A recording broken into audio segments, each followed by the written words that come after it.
I'm kind of declaring this motherfucker's gonna get locked out somehow.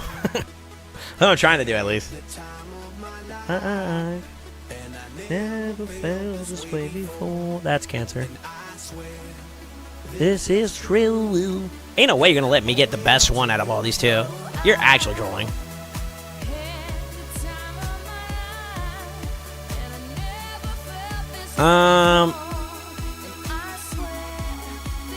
Hey, Sotali, what's up, man? I sent Ancients for him, but after a cleanser, block debuffs, champ, or a solid resetter is my next grab, hopefully. Dirty bit.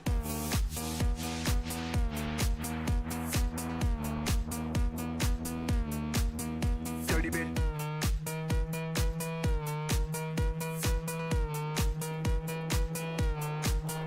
All these girls, they like my swagger. They calling me Mick Jagger. I be rolling like a stone jet. Set a jet lagger. We ain't messing. Oh, this is about to be immaculate. What's about to happen is about to be so immaculate. Don't do a shield. I'm warning you.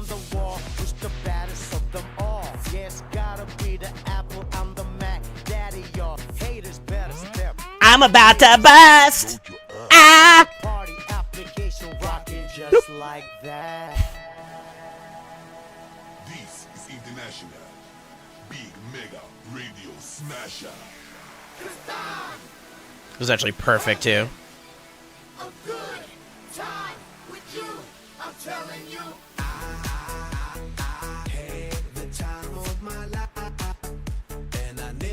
Good. I should have just A3'd, to be honest with you. Oh, it all to you. Trolling.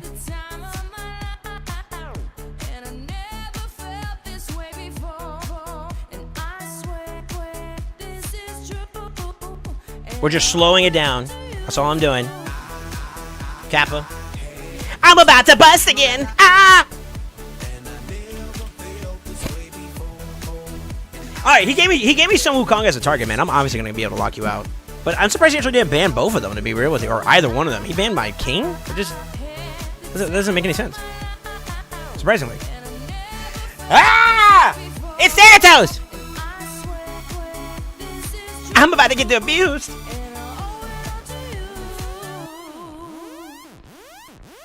Fuck. Dirty bit. See, bully? What do you mean? I'm commentating. And yeah, I am about to butt. Wait, hold up.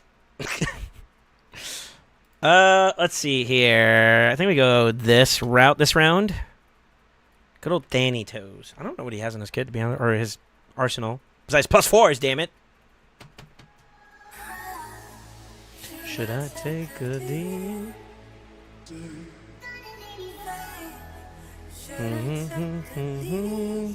I like the strip he brought from the table there. That's kind of big brain, actually.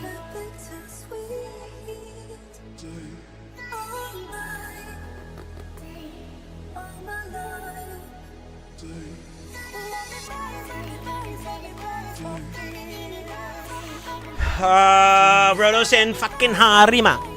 This sucks. Okay.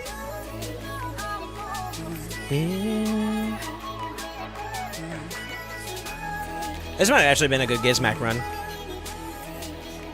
Maybe. How much probably do they have on the board?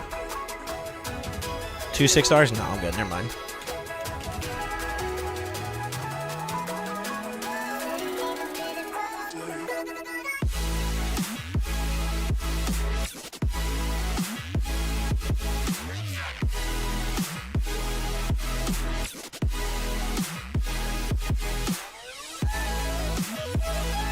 Turn.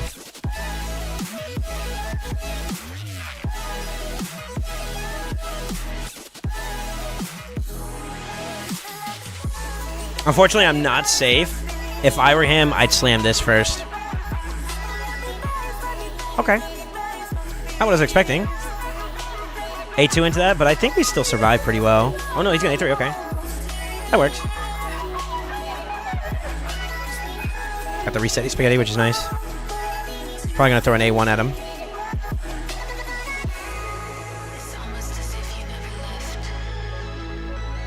protect.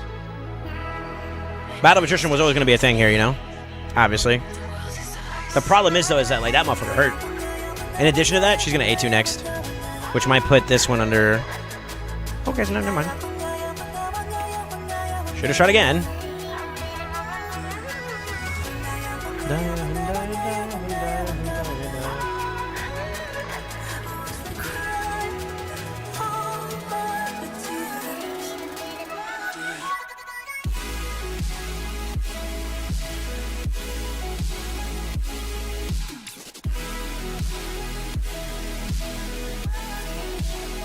I think unfortunately they're able to keep him down though, and I think that screws me. Yeah, big brain. I should have tried her maybe, I don't know. Try for a secondary reset, or revive. I mean, I'm playing the Battle of Attrition here, but I think I lose this one unfortunately. Fuck you, Rodos!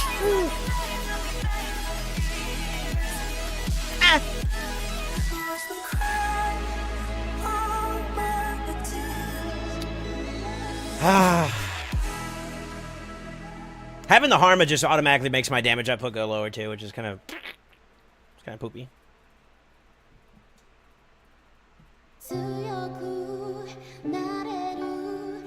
What's up, Doc? How you doing, man? Hey, all. I played Marvel Strike Force quite a bit and was going to check out Raid, but was curious if there's so many character bugs or problems with events in Raid much.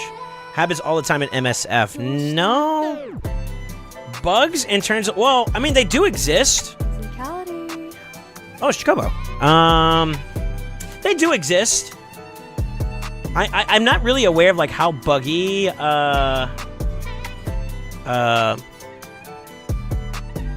Marvel Strike Force is. There are bugs that happen here and there. Is that the play? I don't know. Maybe.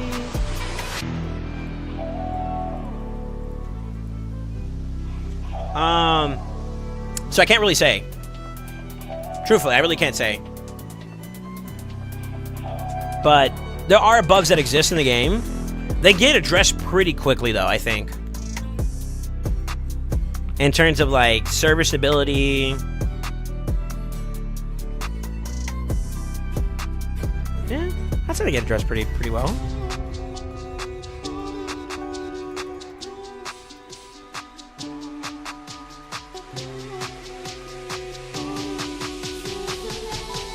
$6,300 too, not bad, Jacobo. Woo. Once a month or once every few months. It really is mostly on like big updates, which are not crazy apparent. Oh wow, okay.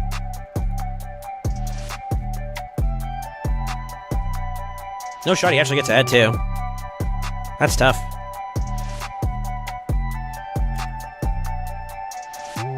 She's gonna have to flip, but I'm actually exposed. This is no bueno. Oh no! This is really bad, actually.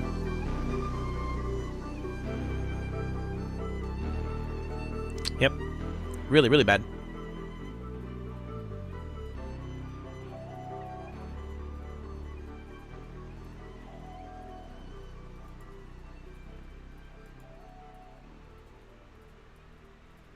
No fucking way you gotta reset there, brother. That's so unfortunate.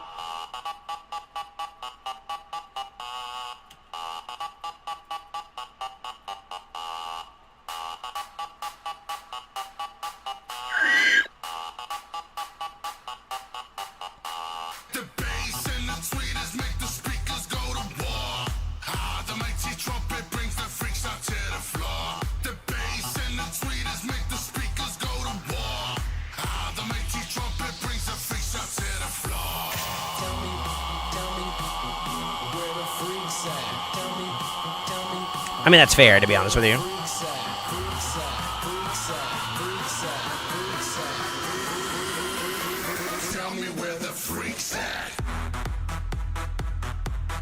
Relentless! Interesting.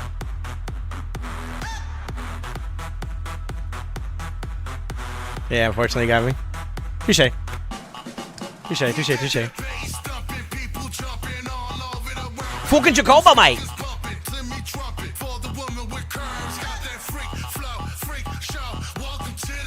right, let me see here. People pay good money for this game to not accept this game to be buggy. I mean, it's not without its flaws. I mean, it has its flaws every now and then. Like, if you think about it,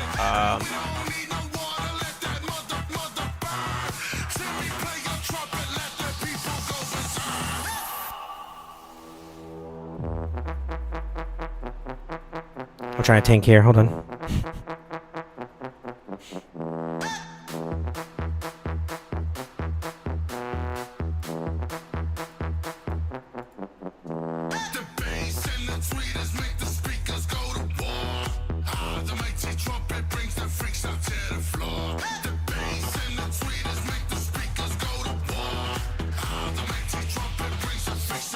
So I know I'm faster.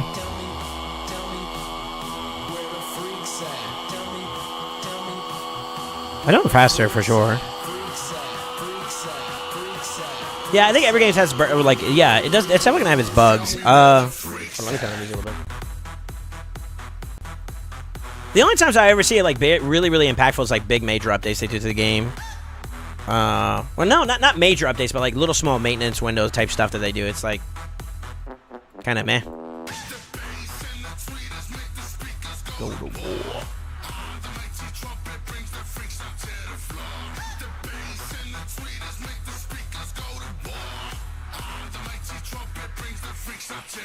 Big non-meta champions. Well, I mean, these two are for sure. Rotos, I think, is too still. He's still relevant in the meta. Marius is too soon for me to say, personally, but the Enfeeble is kind of annoying.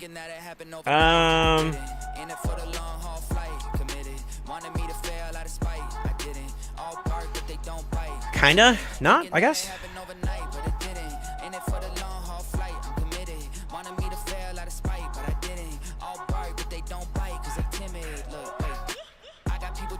I forgot this girl's name. Estrid? I would say Estrid isn't, so, like, hats off to Jacobo on that one. I think that's big brain, actually. Let's see if we get diffed by the attempt.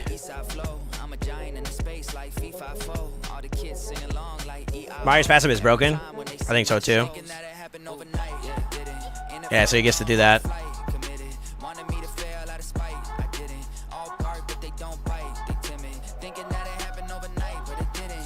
He got resisted from that. What the fuck?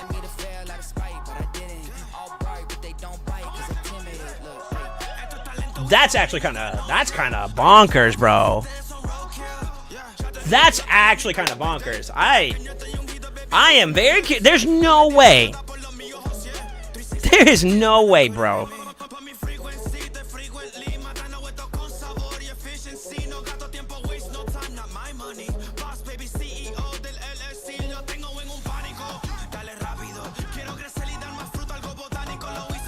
And then he still gets a stun too. That's so important.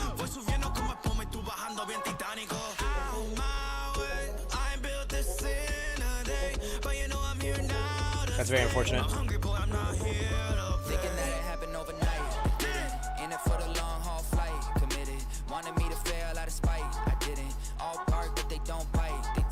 Thinking that it happened overnight, but it didn't. In it for the long haul flight, I'm committed. Wanted me to fail out of spite. That's wild, bro. That's wild, bro. 3%, it'll happen regardless of accuracy or resistance. Potentially. Potentially. Damn. If people just wrecks DPS? Yeah. What's up with these jabroni ass niggas trying to see Compton? The industry can hate me. Fuck them all, ain't they, mama? How many options you really got? I mean, it's too many options. I'm finna pass on this body. I'm John Stockton. He has him in Supersonic. I was wondering where the fuck he was getting his TM from. That's kind of nutty. Interesting. Interesting then. Just make sure you hide your little sister from him. They tell me Chubb's the only one that get your hand-me-downs and party at the party playing with his nose now. And Booker got a weird case. Why is he around? Certified lover boy, certified lesson learned, huh? That fuck 'em up. I'ma do my stuff. Why you trolling like a bitch? Ain't you tired? Trying to strike a chord, and it's probably. I feel like the resisted lockout was kind of you know what I mean, moment. So that's kind of up for it. They not like us. I don't know if that was a 3% or not, or if he actually has him designed with that in mind. I would say that it has to be a 3%, which is severely unlucky. No other way to say it. That's severely unlucky.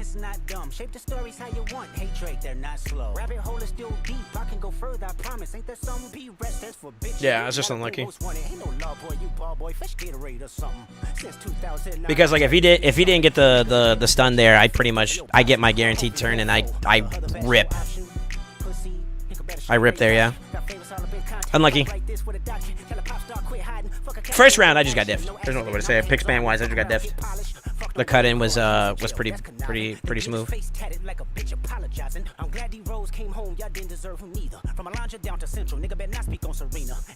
I will say that still kind of goes to prove the need for me to rebalance my team in terms of speed. I got to bring up my middle part of that pack. I got to bring them up a little bit.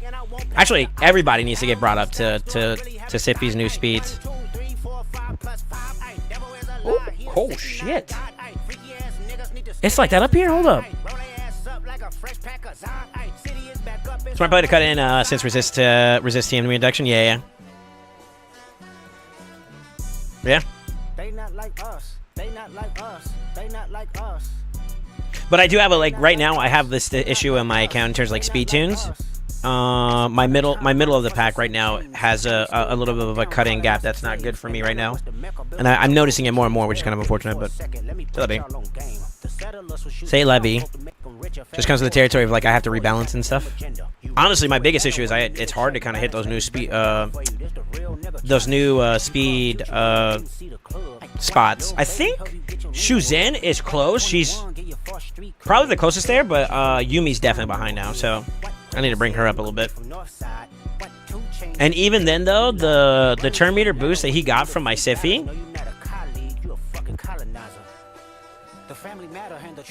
I need to watch the bot and just pay attention to like how the turn meter looks prior to her doing the boost. I don't know.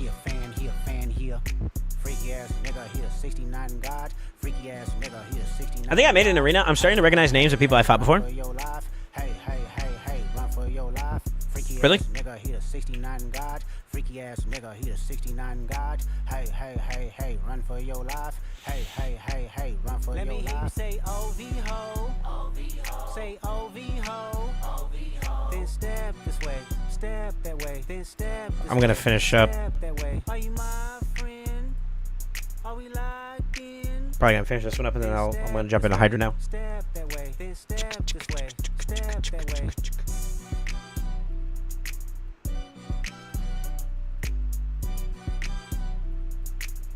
Look like Mars is a supersonic? Yeah, we confirmed that already.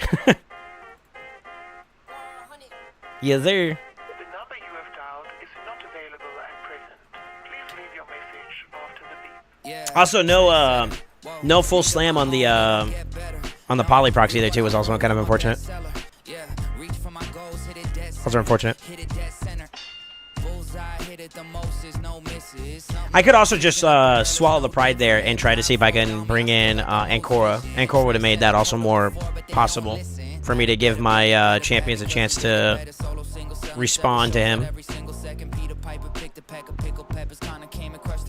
Ego. It was ego. I made ego plays there. Alright. You guys ready? Wish me luck on this. We're going to try to see if we can get over... I think the goal is like 1.5 or higher in terms of damage.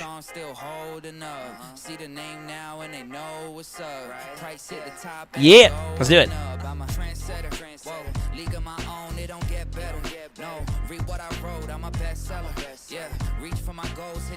Sent about 5k energy. Got like 6 out of 20 mythical pieces. Really? Yeah, reach for my goals, hit it dead center. Hit it dead center. B.O.D. Get the spell check, a fact check, and prevent errors going up. See the bent lever, jalapeno hot. Y'all just red peppers. All y'all copy copies, but I'm left center. And your shorty glitching on me like a text center. Hit it with a French tenor. Crazy, wait until I do the next record. I leave head severed. I don't need to hit the bench ever. But if I do, I'm PRing to the next level. Condo flights to Lufthansa. Already know who you people fans. Gonna trigger counterattack early, right? Yeah. Yeah, buddy. Big Daddy Adam Sandler. Bullseye, aiming for a cottage with a poolside, full size. Always showing up. Last year's song still holding up. See the name now and they know what's up. Price hit the top and it's going up. I'm a trendsetter. Whoa, league of my own. He's gonna die to this. Maybe. Or smart. No, these are counterattacks still. Yeah, he's gonna die to this. That's good.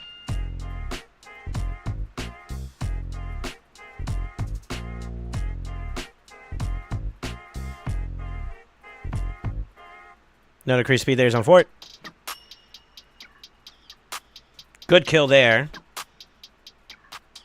I was trying to get more output before this, but that's okay. I wanted to get them down before this one got popped by Squishy, so it's very easy to kill.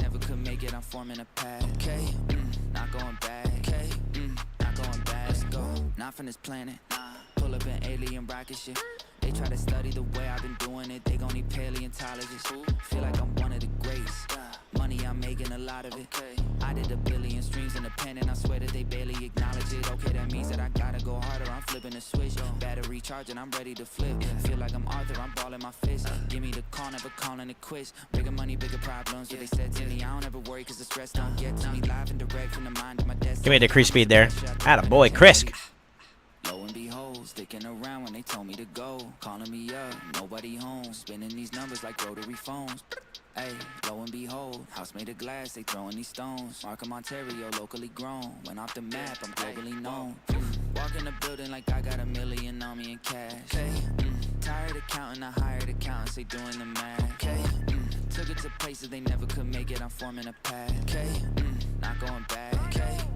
Not going back. It's a 1 in a million chance that you run up and not end up pissing in blacks. I made a cornerstone out of a corner, boy. Poppy still got my pick in the glass. Say why they keep messing with you? I mess it the beat. Got burners and burnouts with 2nd degree. I just told on my Tesla, ain't stressing receipts. I got back in that thing in like less than a week. I just parked in the building. Matter of fact, I just stomped in the building. Sounds a banger. Increase speed's nice. Unfortunately, we might get diffed by this. The counterattack is kind of like a blessing and a curse there. Fortunately.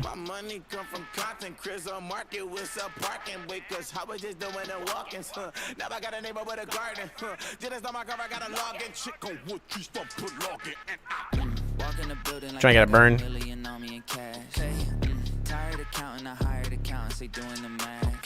This is so unlucky.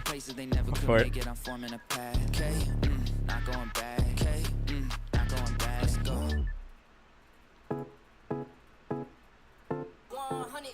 Yeah, I get what I want, don't need no genie. This right here a took ain't no beanie. Every time they see me, now they froze. No, there ain't a thing that you can't teach me. Rest in peace to Feeny. Got my own Topanga at the show. I ain't at the top, but I feel close to it. Got the speakers knocking out. Good, as long as it's down. Alright, let me see here. 5 wins, 5 losses today, not terrible. I was trying to test out the Bozo Gizmac, get a feel for him to see how he feels, but to be honest with you, I lost a couple fights that I probably could have avoided losing to. Not that it's a big deal, but you know, still unfortunate. Baby, no money in corner, that's baby, no price. Okay, right? Yeah, that sounded nice. Baby, no price. Roll out the tongue, got me saying it twice. Me falling off, keep wishing. Try to grant me 3 wishes, but look, I get what I want, don't need no genie. This right here a took ain't no beanie. Yeah. Every time they see me, now they froze. No, there ain't a thing that you can't teach me. Rest in peace to Feeny. Got my own Topanga at the I feel like this is a bad start. I just looked up what Topanga means. I don't know, see. Yeah, what up, Con? How you doing, by the way, man? Just woke up, I sip amphetamines. Ain't so sure you know what better means. Just made a minute, but a song about green bean. Baby, don't press. I got a few potential speed pieces for this, man. Hopefully I can bring some builds up a bit. Been real too reliant on crafting perception with speed. Yeah. Truthfully, the way it goes, if you're looking for like optimal speed, it's gonna definitely be speed first, obviously. Divine speed adjacent to it. Technically, impulse is that plus some, so impulse is probably like the better of the few. Then it's gonna be like protection.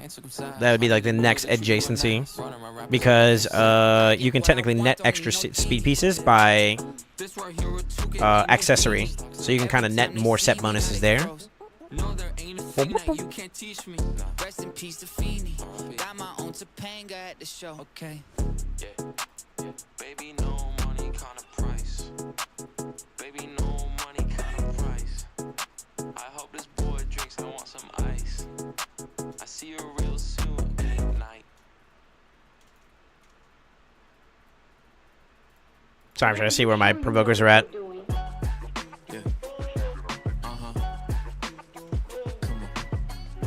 The decreased speed sucks too. Unlucky. Yeah. Whoa, last time I checked, I'm still high. Real high. Oh, can't end up killing him anyways. Steady climbing to the hilltop. Oh, this is better talk. Did it all off of a TikTok. Yeah, last time I checked, I still that got it, did it on my own, stay independent. For you to get what I'm getting, it will probably Good decreased speed too. Nice. Turn a snippet to a hit, and now they all want a percentage, but I'm only paying visits. Big dog, hit him with thick thumbs and a quick draw. Pit boss, if they ain't playing, they getting kicked off. Jigsaw, I got him puzzled, got him a bit lost. It's a feeding frenzy, I put a beat in a pit. Been busy at work past 2 weeks. Have been rough. Oh boy, Big Hydra. What's up, Lawmatic? How you doing, man? Type of thing you Come on, mine? Surely not. 10,000 hours got it mastered. Ever growing, sir. Last time I checked, I'm still high. Real high. Kept it dope without a pill pop. Bill Cos, steady climbing to the hilltop. Tip top, did it all off of a TikTok. Yeah, last time I checked, I still hot. You getting back into raid? Ooh, baby. Bill Cos, steady climbing to the hilltop. Tip top, did it all off of a TikTok. Yeah, last time I checked down, still the man in my town, they had to crown me. What I used to make in a day, I make it hourly. Told Grand, send me a beat and make it bouncy. When they hear the tag, they know it's about to be. Big scene, catching us on the big screen. 16, bar slicker is pristine. List stream, everything that we spit clean. Big jeans, pockets are looking mint green. Yeah, I fuck with Satali so heavy, bro. Look at all the levels that we took it to. Sticking out like a crooked tooth. Staring at the mirror, liar, look at you. Damn, I'm still high. Oh, really good timing on the A3 there. So I think maybe the increase of speed was definitely the play for him. To give him a little bit more loving to smooth into it, you know what I mean? Yeah, last time I checked,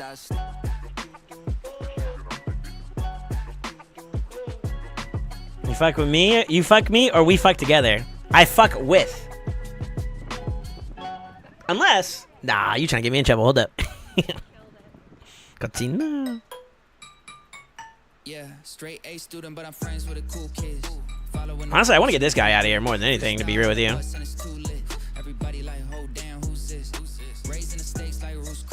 Actually, this might line up perfectly, by the way. Oh, baby. All I need is an A3, and I could just slam and grab a whole bunch of bonus from AoE damage here. And we got decreased speed.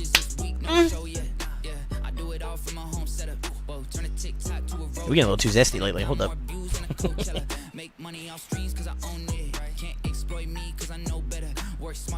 900,000 on that one. That's not bad. That's like what, 1.3 there. He's not done scaling though, so that's fine. Yeah, I just need an A3 here, and I can send it. Yeah, this is where we slam. Following the rules and the rubric. Freestyle on the bus and it's too lit. Everybody like, hold down, who's this? Ship don't sink, no loose lips. Here we go. Push us, push us, push us, push us, push us, please. Send it, ma'am.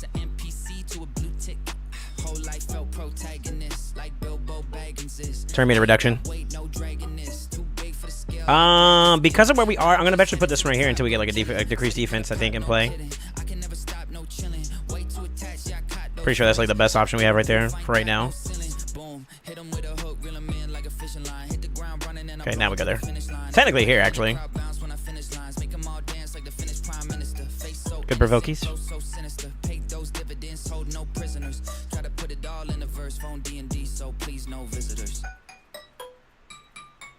Yeah, straight A student, but I'm friends with the cool kids. Following the rules and the rubric. Freestyle on the bus and it's too lit. Everybody like, oh damn, who's this? Raising the stage. Didn't realize Wukong was good outside of the arena. Oh boy.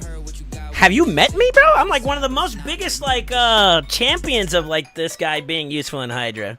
No, since its release, I was like, this dude's goated. Come on. Come on, B. Heard you got a man, that's too bad. Yeah. Back in the No, for real, like no, not even no bullshit. Like that, yeah, I stand him. There might be better, but like I'm to the day I die, this dude is just so good. And the better you can build him too, the more raunchier it gets. It's like kind of filthy. No kizzy. Oh, thank God you had the provoke too. To be honest with you, I don't want to provoke. Not a provoke, but a burn on him. Unless we got an A3 up coming up soon. Oh, we're chilling. Actually, you know what? Kill that motherfucker. I'm tired of him fearing me. Yeah. Get him.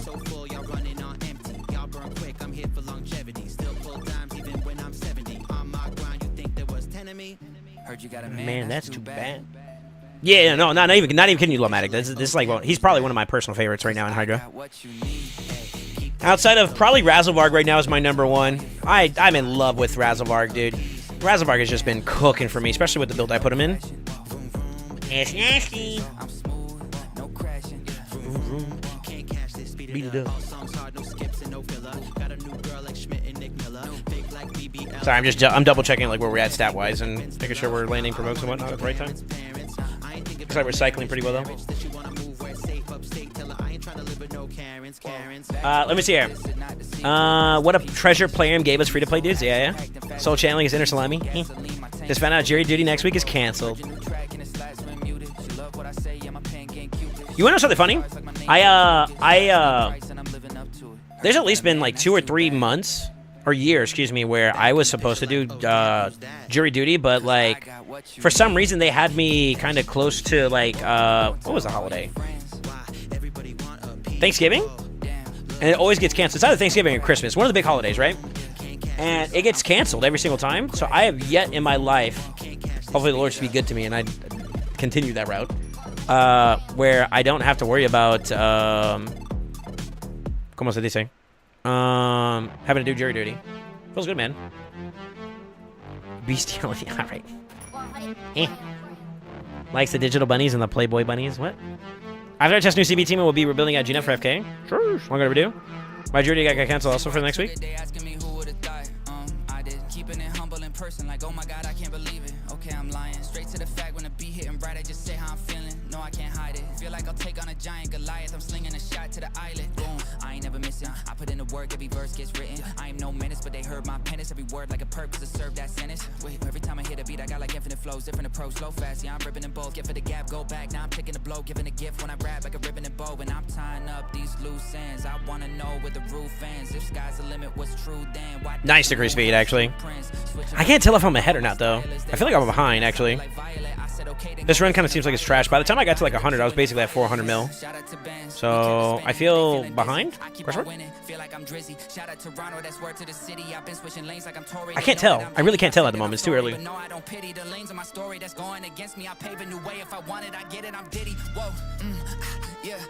Arthur, have a good stream. You too, man. Take care. I wonder if we live close. Lol. I had to do it during COVID like 3 years ago. It was rough. Really? Why was it rough? Just a joke, please don't go saying that I switched up. How I'm changing, I'm just proud now. Feels amazing. Look, yeah, everything I said I wanted, I got. Told him I got the moment I'm making 6 figures a month. I was streaming, I'll stop. I lied, I still didn't stop. Yeah. Copycats on the timeline. Inspired, I say lies. Word for word, it's a fine line. Had to go and check the guidelines. Really had me feeling like why try till I realized when it comes to fate, I decide mine while they watch and wait from the sidelines. Set the pace, they on my time. I keep rising like high tide. They reaching out, I give high fives. They in and out. I'm like, I think I should try considering see if I can speed up Mishinaki a little bit too. I would like for him to be a little bit more active in these fights. Look, I get it, the numbers are different. You gotta do something to feel like you matter. They copy the best, well I guess if I'm seeing it from that perspective, I'm actually flattered. And they must have iced at the teeth because honestly all that I'm hearing these days is chatter. You can go down or up, but however you want to spell it, I'm taking the latter. Four corners with the hits. Bruce Wayne. Who? Bruce Wayne. Who? Bruce Wayne. Oh, Batman? Don't got superpowers, but I'm rich though. Yeah, I'm super rich. Hella flamboyant with flamingos. Go ahead and Google it. Rapping when they all want me to sing But still on. they They all cool. want an album, so I gave them 20 singles. Yeah, I'm trying to get a hit, that's why I Swing. Don't got super strength, still I'm carrying the game. let's go. Bad one in my arm, bad phone in my car. Okay, she playing my song, so the heat keeping them. You know, one thing I should try to see if I can figure out bringing into this team. I need to find a weekend outlet.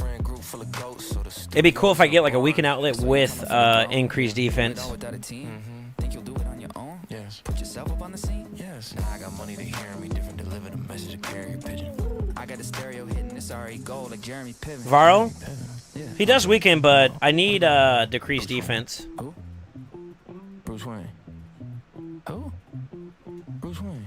Oh, Batman? Don't got superpowers, but I'm rich though. Yeah, I'm super rich. Hella flamboyant with flamingos. That's what I'm looking for. Rapping when they all want me to sing But still on. they They all cool. want an album, so I gave them 20 singles. Yeah, I'm trying to get a hit, that's why I Swing. don't got x-ray vision, still I'm seeing through your bullshit. Go 100 that bad just to get like this. Only one swing for a hit like this. Know what I heard? Yeah. Made me sick. What? Somebody said that Nick might miss. Nah, that's crazy, that makes me pissed. Ain't nobody else doing this like Yeah, this. I gotta figure that out. Get even? I'm trying to think if there's anybody that I know of that could do it, but 100,000 for the month, new account for the funds. Whoa, yeah. kind of Got a bunch. a toughie. Of a hunch. Whoa, yeah. Wanted me to move, but I wouldn't budge. Said I wouldn't be, now I got a buzz. Oh, you got the goods? Yeah, I got the stuff. That's what everybody always hit us. I just feel like I'm Bruce Wayne or something.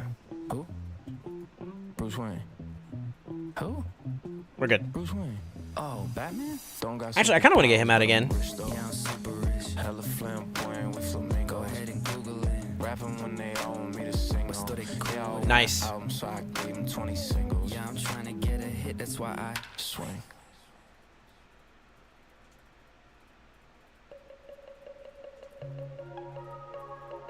I need an A3.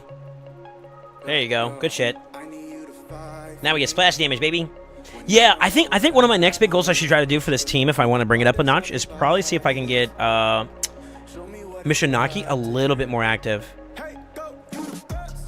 Like, a lot of his activity right now is just coming from, like, assistance, like ally attacks from the team and Mikage injecting him in and stuff.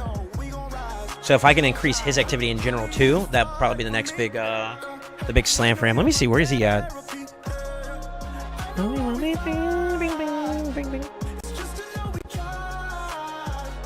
Yeah. I drops. How do I start it off? Pulling all these hours, trying to keep it all clear. I got way too many thoughts. He's way too slow. Putting these expectations got me feeling stuck. Like, think I feel it all the time. Did I really miss my prime? I don't know. How to cope when I'm low, but I know that you're close, that you're close. I've been away, yeah, losing my faith, yeah. Hope I'm not late, trying to find grace, yeah, for my mistakes, I need to pray, yeah. I need to pray, yeah. Wake up to the mirror like I need. I'm gonna have to look into that. I'm not entirely sure. When I don't know what shit. I believe, yeah. Hey, why does everybody leave? Show me what it's like to dream. Yeah, I'm gonna have to think about it. I would drop Monkey for Varl when you get him. You think so, huh?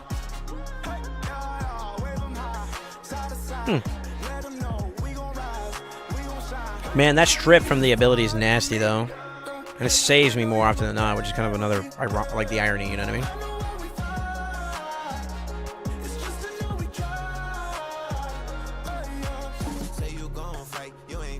You ain't lie, right? Did I hit 400 before I hit 100? Like 400 damage before boss turn count? I wasn't paying attention. I think so, right?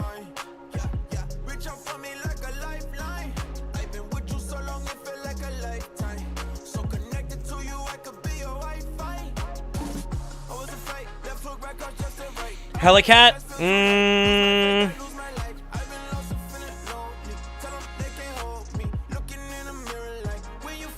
I mean, technically, yeah. But I feel like from like a damage scaling standpoint, I think Alash just does more. Show me what it's like to dream. Hey, go, you the best. I mean, technically, yeah. Okay. Not kind of where I was going with that, but that's all right. Cool. I mean, the only alternative I could say for myself at this point would be if I get like Toshiro that I don't give a crap about. Well, it's not that I don't give a crap, but like I could prioritize. I'm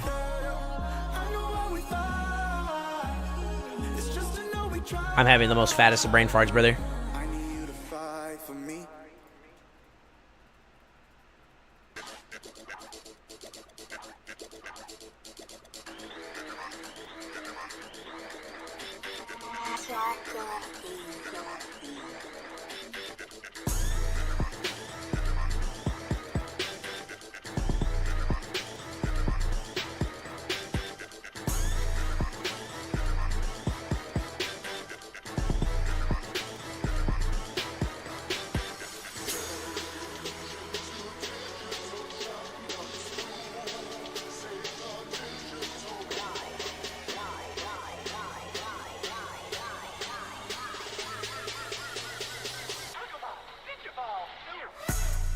Maybe bring up a loss too? Shit. Loss is for PvP more than anything, though. Monka W, bro. That's the spicy moment we watch out for, by the way. We still need to steal it from him. All right, dude.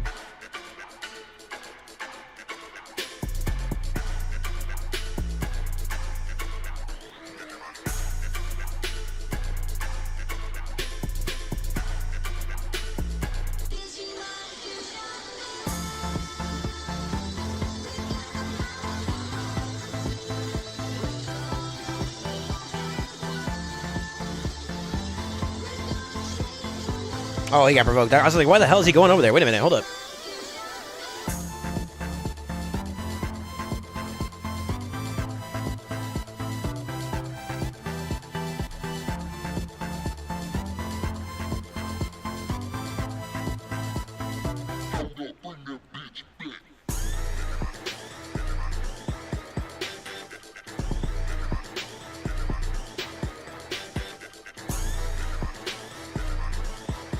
I can't think of anybody that does weekend besides Helicat that does increased defense too as well. The only reason why I don't like the increased defense on Heli would be it's conditional on the block damage falling off and stuff like that, so it's a little bit of a... The wind-up time is kind of shitty. Although you can extend it for a little bit, which will maybe give him some time to cycle back into it. And then another crappy thing about it is that he's also single target for the weekend. It's still something, so I guess there's technically still a W there, but, you know. Sorry, I'm thinking in the back of my head about like anything else I have there. I'm trying to figure out like what else.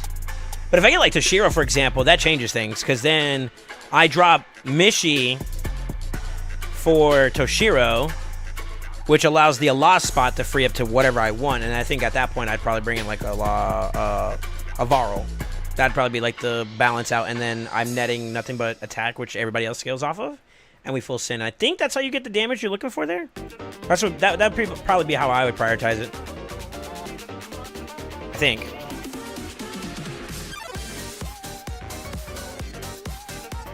Debatably.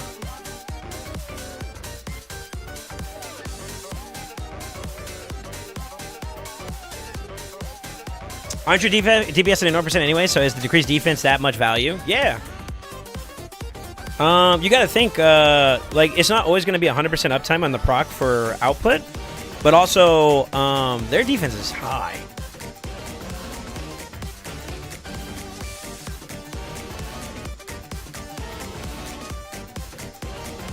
The block buff for control is and poison cost big in my opinion. Well, I mean, if you have like an AoE HP burn, that'll be fine, because that's another way you can get around it. So like the cloud still goes up, but then the burn allows you to still kind of do as if it didn't exist, you know. The only thing you have to watch out at that point is that motherfucker cleansing them off, and then you're shit out of luck, you know, which can be kind of the concern.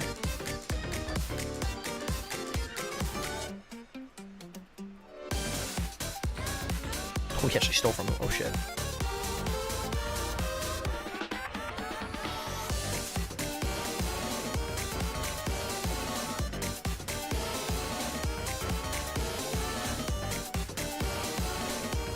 Unfortunately, because we got feared. And no decreased speed. I think we're going to get cleansed off here. Okay, that's unfortunate. I was going to go for more damage here.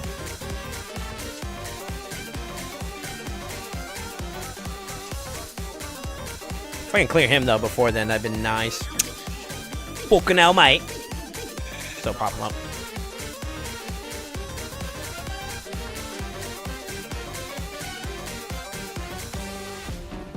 Okay, we can play wall. Affidavit does it? Copium.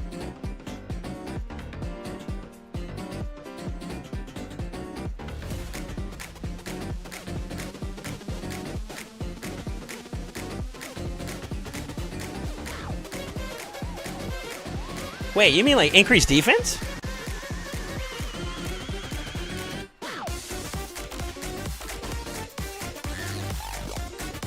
On the second form?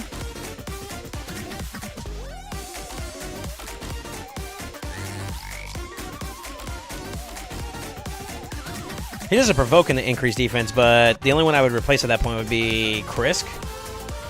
I'm very fond of Krisk right now, too.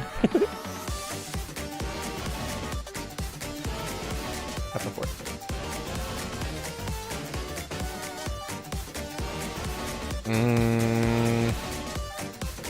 No weaken, though. But that would open up a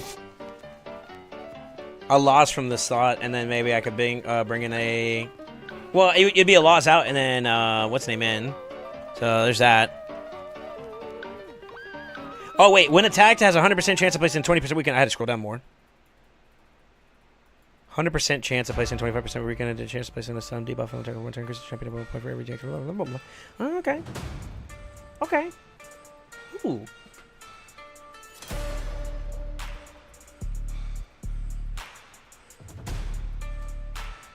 No shot. Shot. I'd have to test that, to be honest with you. No bullshit? That might not actually be copium. I might have to retract my statement. It's conditional, which is kind of shitty, because, like, to be honest with you, at a certain point in time, when you're this gets good, you know, it's kind of like very, very high uptime on damage, you know, like this, for example, is like a great demonstration, right? But nevertheless, still pretty good, huh?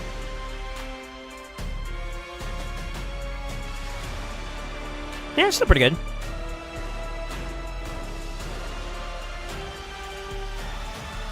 Fucking Crafty came out the bag with that one. Touche, bro. Touche, actually. Touche. Yeah, the weekend on the second form, I didn't see that, but it's reactive, and that's the only thing that's kind of shitty. I wish you could, like, put it out there, you know what I mean? Like, if it wasn't like on the A2, for example, screw the stun. I'll take the weekend there, and then maybe, you know, c'est la vie, you know? I've been messing around with second form Aphidus because with crazy attack defense stats and increased attack and slash defense buffs on him, it's actually kind of nuts, really. I am, you know, I didn't think about it too, because like technically his second form is scaling off of the defense. But I think the innate build of the way that would work is you'd still build him like hardcore defense or attack, excuse me. That scales well into the second form because it flips the attack into defense, and then the buffs. You net value from both buffs. I didn't think about that. That's kind of, now that's a little interesting. You know what I mean? I'm okay with that. All right, can we get block buff up, please? Thank you. Grassy ass.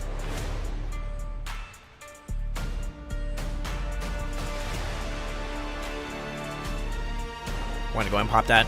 Matter of fact, let's go and get her out of there now, too. Unless he's, like, super low. We do have Mikage coming in. Let me see. Decrease speed in play.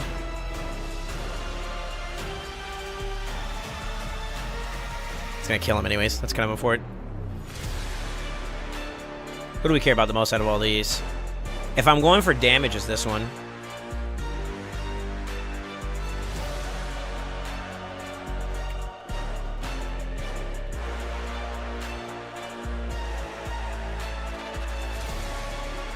That's fine.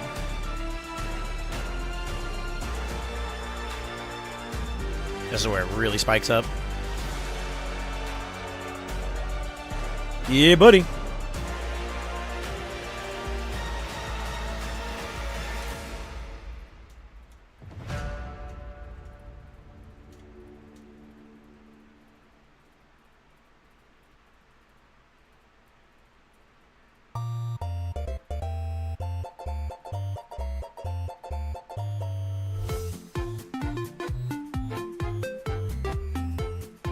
Shit. I think both of the boys are on cooldown too. Big shit. I probably should have paid attention to provoke there. Let me see if Chris used it or not. Oh, he didn't. Bless.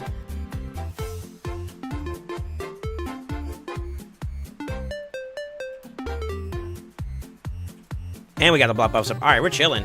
Go off, Kings.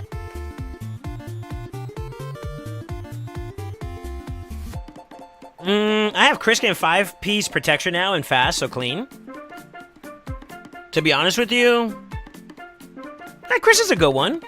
Yeah, he does do protective buffs and stuff, and the ally protection and shit. Yeah, that's fine. Boom, boom, boom, boom.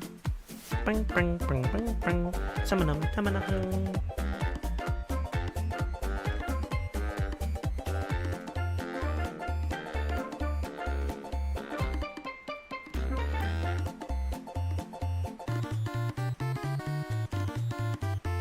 That sucked. This sucks. Ooh, excuse me. Too bad we didn't get the Hex on him. Please, if you can land this, it'd be dope. Oh. I love you, Krisk.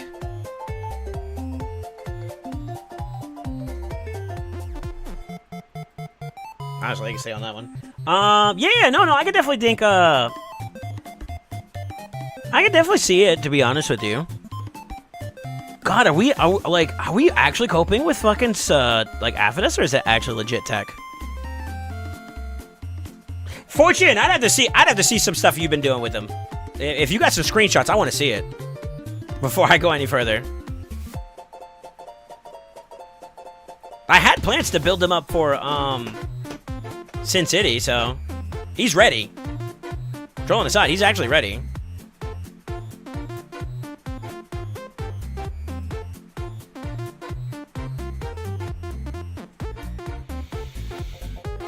Oh, that's weak affinity. Okay, that's what that was. I was wondering why the fuck he's not landing his shit over here, but it's okay.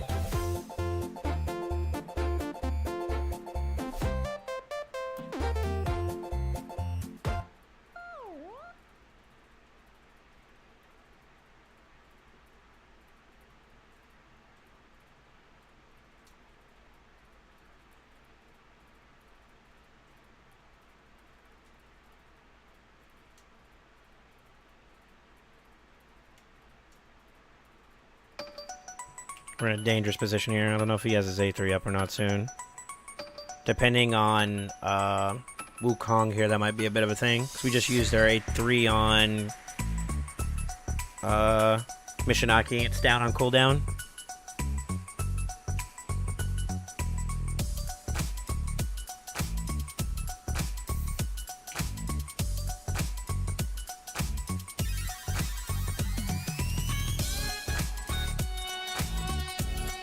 Got leech up, but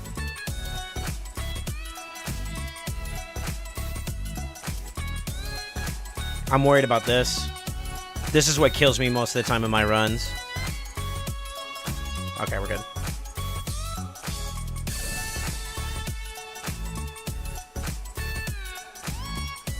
In a comp like this is where, like, I would say in those like little tight spots right there, where like no matter what, if you want that safety net, I had Lazarius there, but the same in the same aspect, it also applied to my brutal team. So I was like, which of the two teams is better developed if I didn't have Lazarius, and it was my nightmare team. So I was like, you know what, I'm gonna leave Lazarius for the brutal team. But if I was using Lazarius here, then that wouldn't have been a concern for me at all, you know.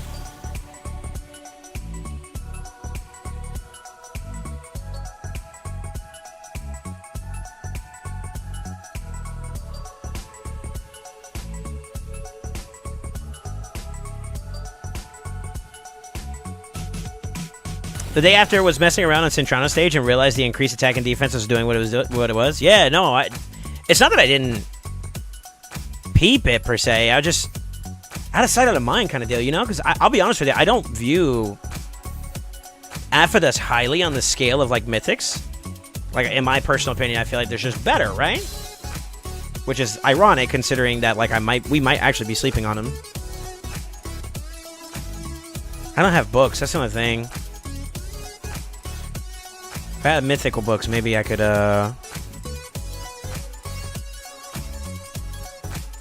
rationalize it.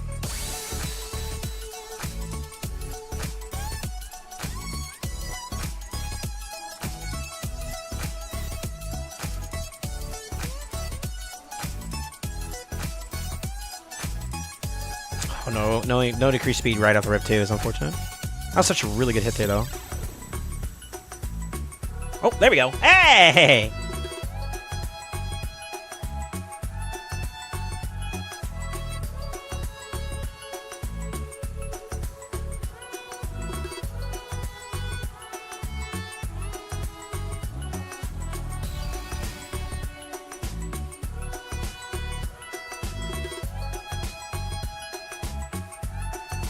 Good block buffs too before he pops this thing. As long as he pops it before, yeah, this is good. This is good.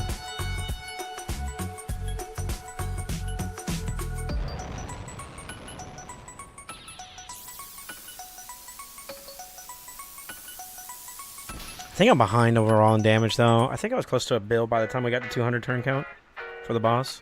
I don't remember though. I can't tell. So she gon' call her friends, that's a plan. I just saw the sushi from Japan. It might be next week. I'll give it a roam, my best chance in team comp, and I can throw it together. Okay. Yeah, if you can, just send me a screenshot so I can see him. I don't know if he would be warranting a spot over Chris, because I love my Chris in this team comp, man. He does a lot. Like, it's like the unsung hero in a sense, but...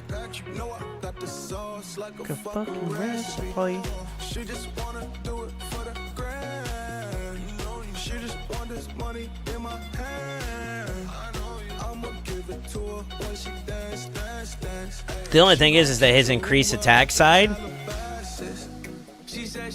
the scaling side of that, exists on the base form. So if you wanted to net the most amount out of it, you'd have to see how you play it. But my first thought process would be like, maybe you go for scaling. Once you hit max scaling, then you flip and stay perma on the defense side. But then you lose like increased defense uptime, which is kind of shitty. You know what I mean?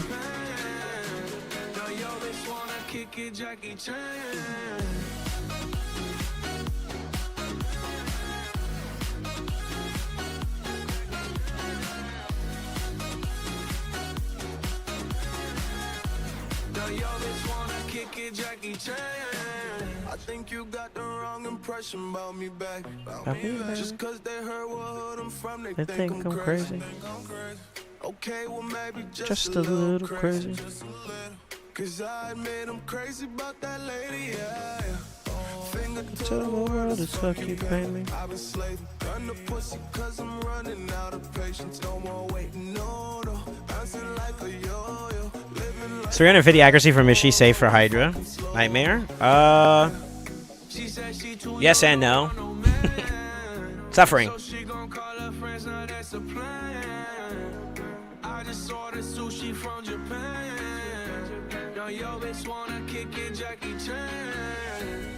She said she too young, don't want no man. So she gon' call her friends, now that's a plan. I just saw the sushi from Japan. Now yo bitch wanna kick it, Jackie. If you're at 350 before area bonuses, yes.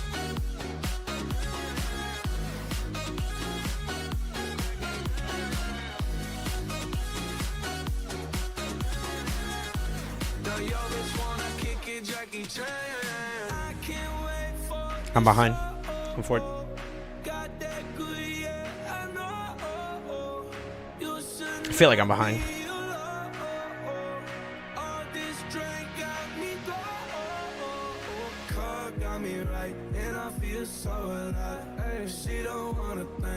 Chris still alive though? Nah, I'm comparing it to my last night run, the offline run. The offline run was even better than the online run. That sounds weird to say, but hold on real quick.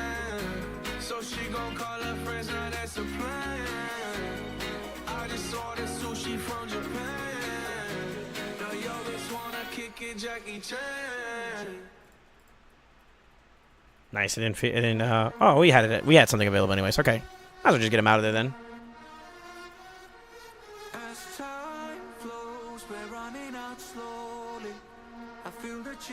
Nice.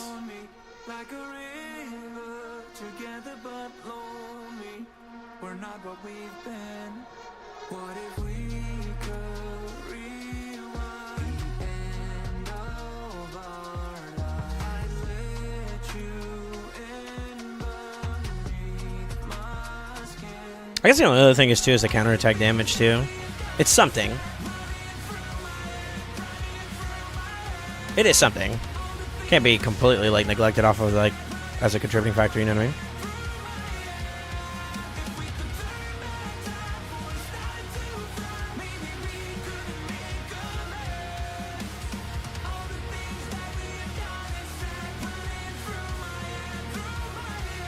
Same as Smith. Thanks. Thank you, sir. Thank you, brother.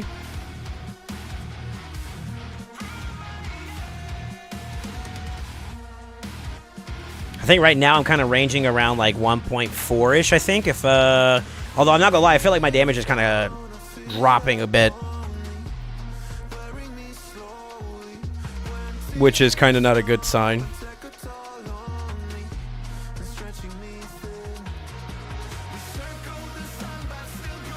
Nice. He's gonna get burned off of that too when he does his thing. Yeah, buddy. Increase speed too from the counterattack. Let's go. I have him targeted right now because I want either the provoker. One of the provokers needs to land this shit or else we're in trouble. And it's not Krisk. Fuck.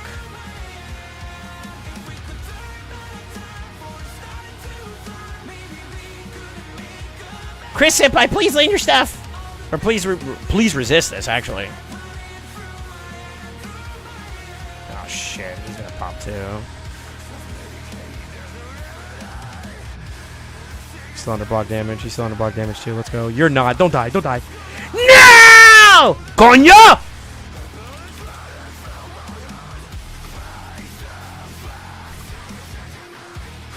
I stopped paying attention for 1 second, bro. 1 fucking second. This guy can eat my noodle.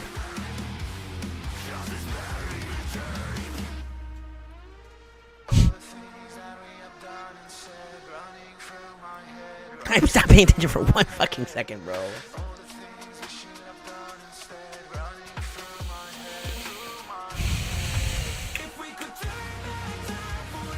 I hate it here.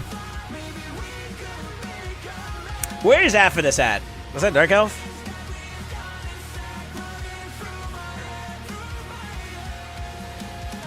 Oh. Wait, does he has 2 individual forms of scaling? Wait, am I reading this right? Hold on. So each HP burn on the enemy team increases this champion's crit damage by 10%. That's 1 scaling factor, and then the attack is another. Oh shit. Huh?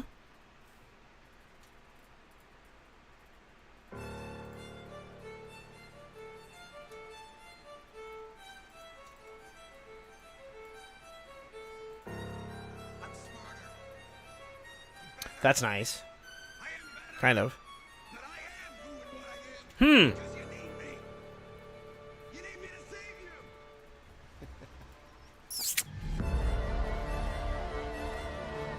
Musicality.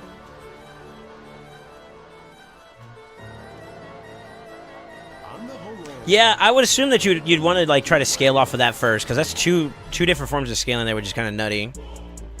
100% more crit damage too.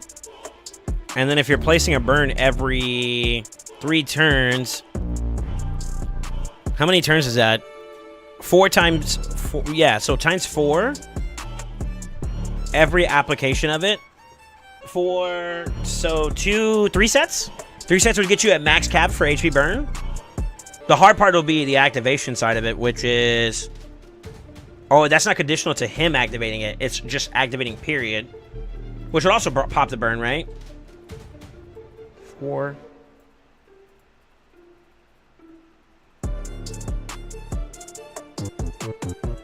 Like 10 times? I wonder if that... I'm pretty sure you have to stay in this form for that to cap, but then once that caps, you can flip. And that's when the team gets really stinky, but that wind-up time gets kind of... It could be kind of long. That second part's kind of the part that's, like... Interesting. I wonder. I wonder.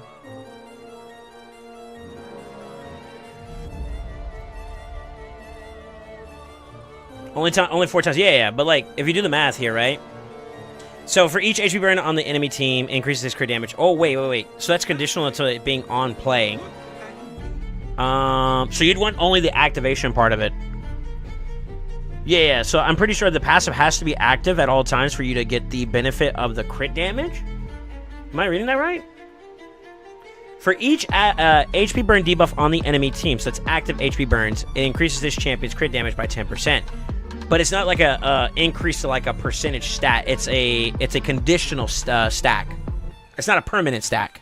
The permanent stack is on the attack side, which you do 50 divided by 4. You get the idea of it, right? It's like 11, 10 turns, 10 points, some change, whatever. Right? No, 12.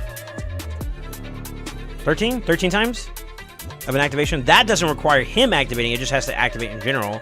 He'll get the stacks, then you flip. So you need to play for that, basically. And then you have it. Interesting.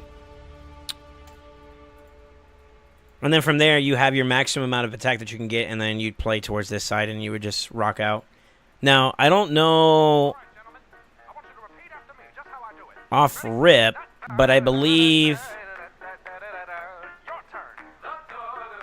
So I have him up right now, 2.5 times defense and then 3.7 times defense. That's not really that high.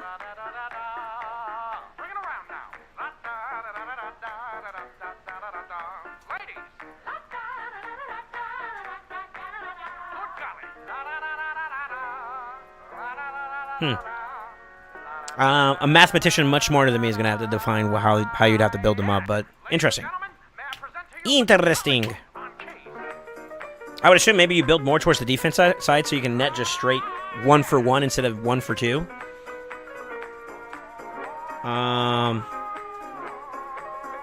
But you would complement any attack you can get elsewhere too, right? Like you wouldn't shun away from attack either.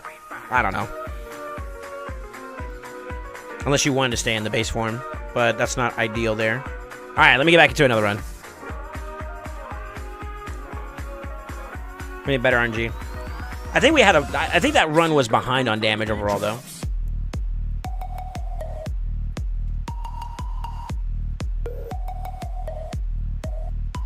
Isn't he all defense in the second form? No, because he gets defense for every 2 attack. So it wouldn't matter at that point. You would gain benefits from the attack, pushing attack on your build. Because it'll translate over to defense. Not a 1 for 1 trade, but a 1 for 2 trade. You know what I'm trying to say, right? Alright, ladies and gentlemen, that was very good. We're gonna do the whole thing one more time. Follow my steps. That was a perfect opportunity to get some extra damage there. That's going to kill him, I think. Especially when he gets his turn. Fortunately, I think he's going to die too as well, which is also unfortunate. I don't do enough damage to these guys here to get them down before he pops. Matter of fact, he might die even before the Wrath. No, I think Wrath still dies first.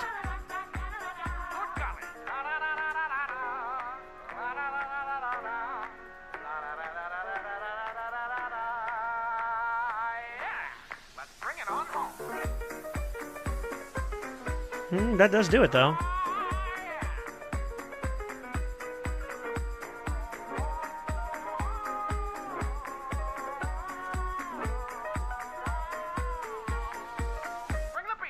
That kills him. That's okay, though.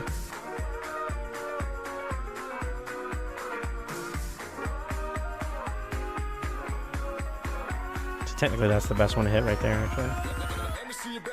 When the beat rolls.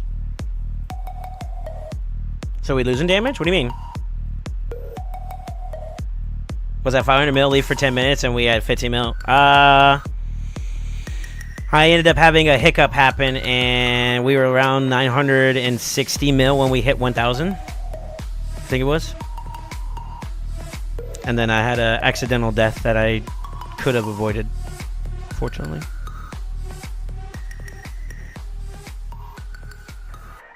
Avoid.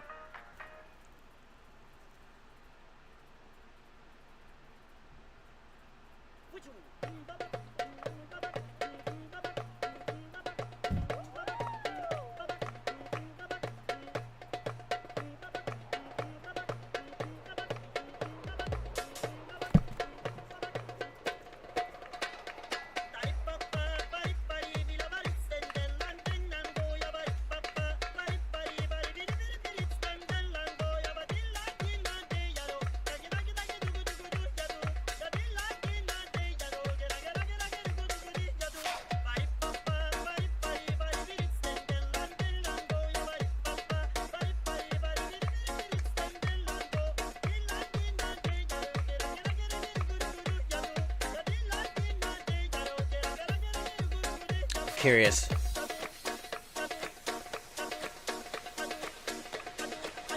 Yeah, I'm curious on the Aphidus strain. That's tickled my fancy a little bit. The only difference is definitely not having the counterattack for sure.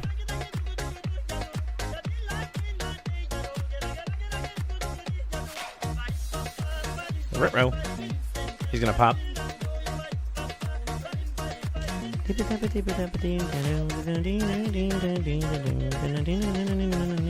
This might kill everybody, actually. Go for it. We're never good.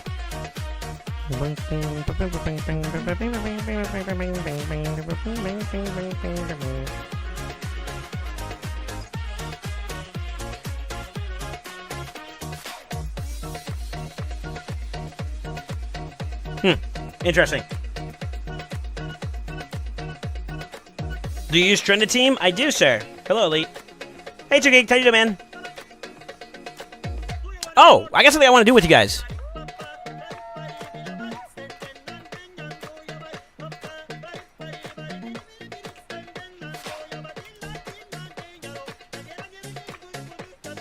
Exclamation Knights! I need to do this, actually.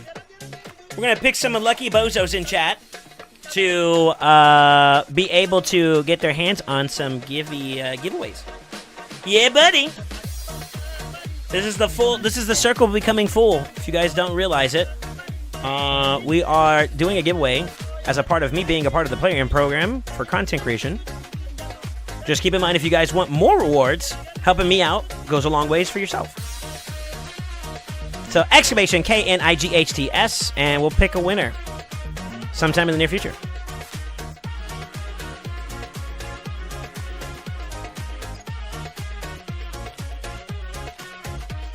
Thanks for waiting on me. I won't lie, I wasn't necessarily waiting on you, but I'm happy you're here for it.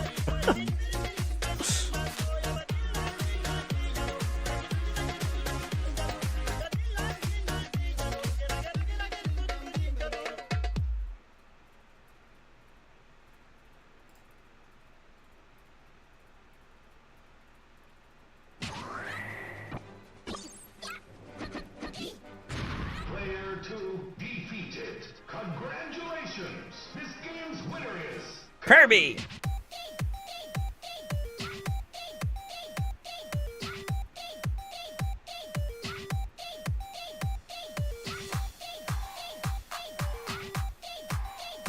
That's some good ass uptime on this guy. I can't even front. That was actually a really good strong start. Actually. Holy shit.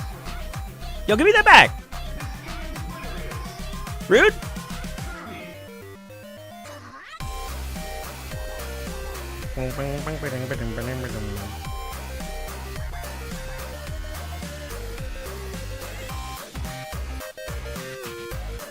Of course.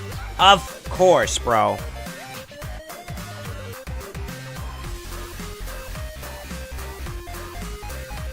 That's how y'all know this game cheating, bro.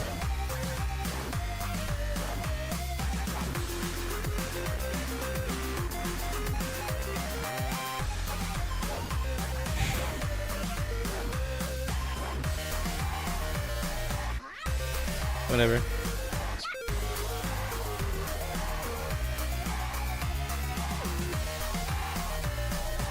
Kirby OP with that down B and Smash tournament keeps showing up this fight.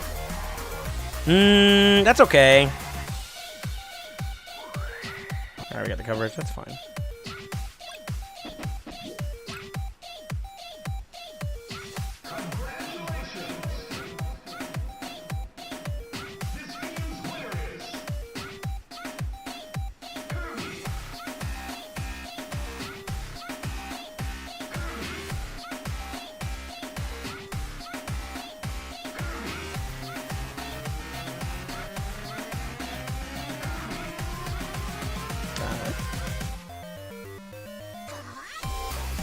Please kill him.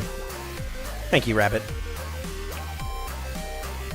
I don't mind the torment after his first initial turn. Believe it or not, it's actually not a bad thing per se.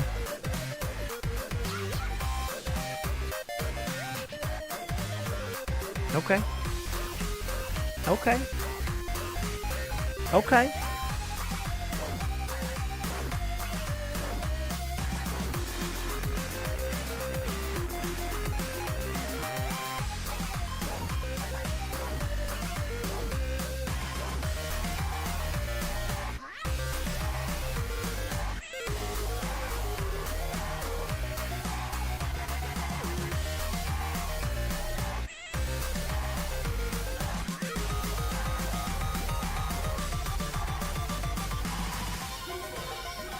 I'm gonna pay a little bit more closer attention to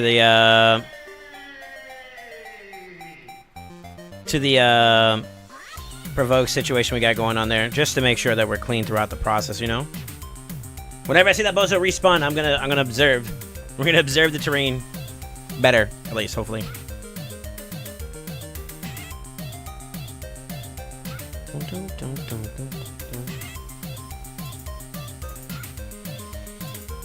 Kirby OP with that down smash B. That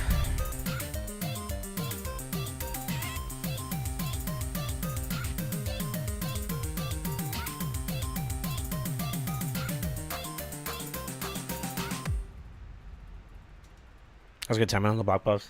It's pretty good. I don't want him to get hit there though.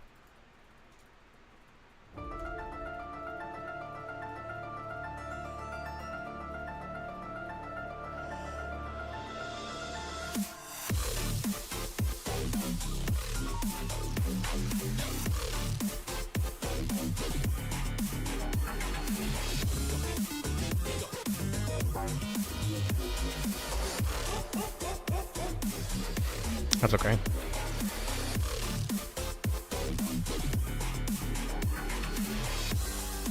Yeah, it's okay, actually. Matter of fact, do we want him down first?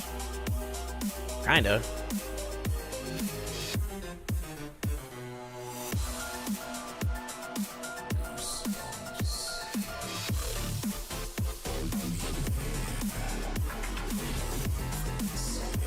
Yeah, it's okay. To be honest with you, we can keep slamming this until that dies. And then we'll kill that, and I think that gives us what we're looking for.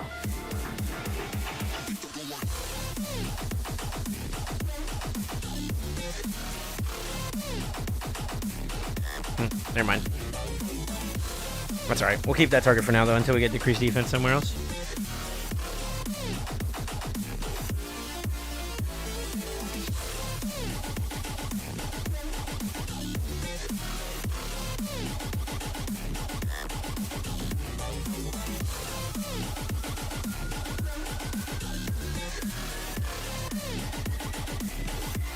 But yeah, just a reminder, exclamation nights if you haven't already done it. Get you guys in there.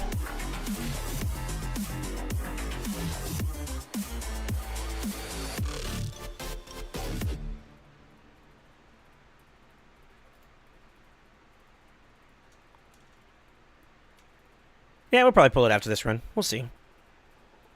Let's get up time. That one. Good decrease speed, Ralph. Rip. Fortunately, it didn't land on the suffering for a little bit. We get block buff, then we can start deviating towards another target. Which we have a 1 turn cooldown on. Should do it here. Yeah, buddy.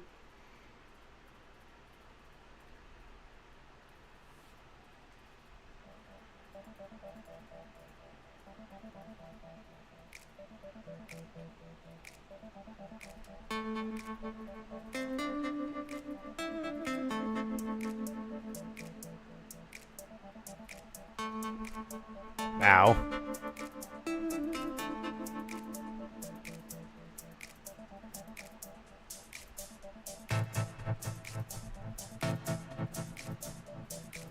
That's bad.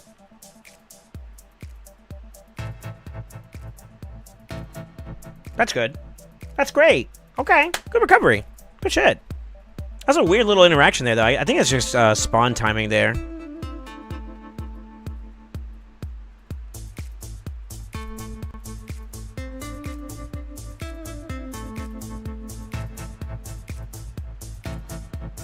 Gotta watch out for Rosalind. He kind of hurting a little bit.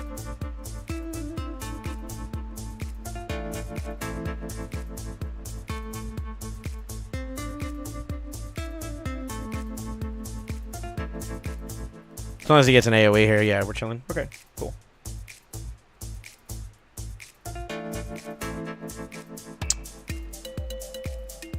That timing couldn't have been more worse, bro. Good uptime there.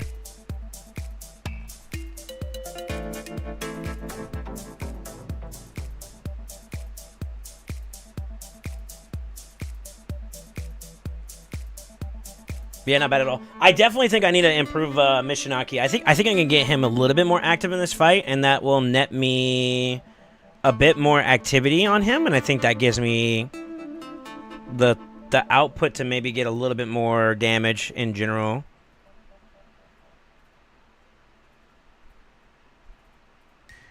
It looks good so far. Yo, Sub-Zero, thank you for the follow. How you doing, man?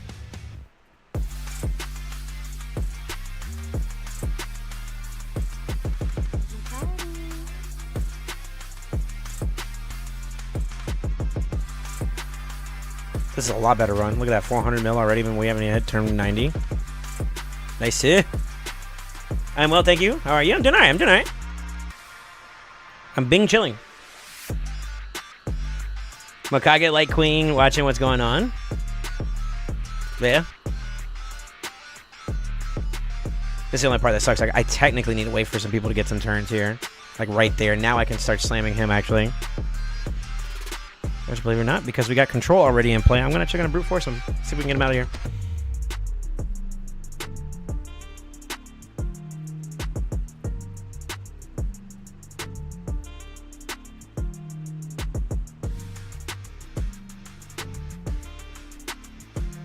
Unlucky for Mishi.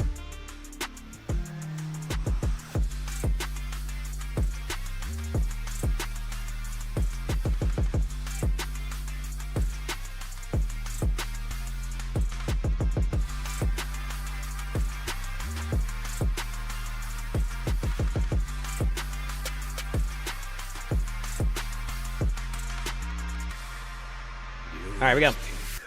Missed that. Accidentally muted you. I said, I'm doing good. Thank you for asking.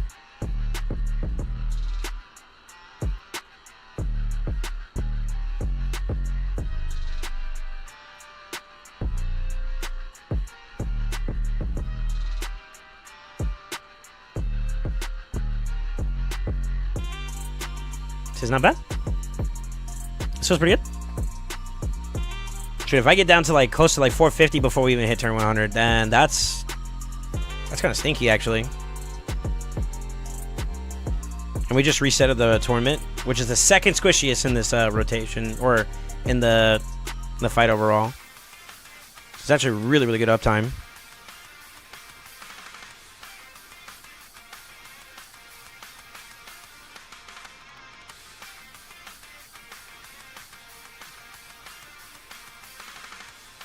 Go to the first though, just the mischief.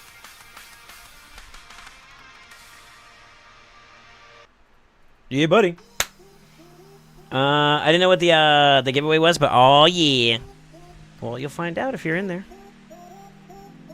Oh no, they both spawned at the wrong time. He's on cooldown, which means he gets the next round. Who would I hit between the two? He has decreased defense. I believe that's the play here. 381. 258, yeah, it's this one. I'm lucky.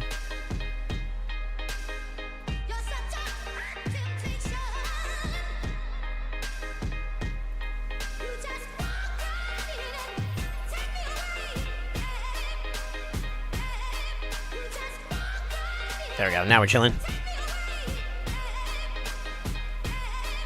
The only thing else we have to worry about is that Bo's over there popping at the wrong time, too.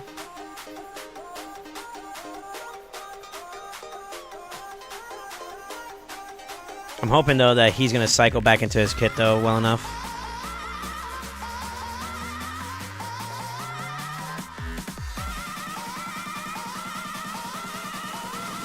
Oh, we're so fucked.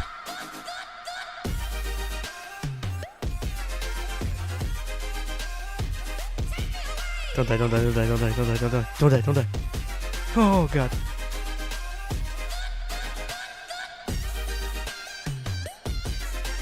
Oh! Okay, we're safe. Woo. Alright, go off. Go, have fun. Monk of W, dude. It's that one little spot right there where you always get a little dicey, man.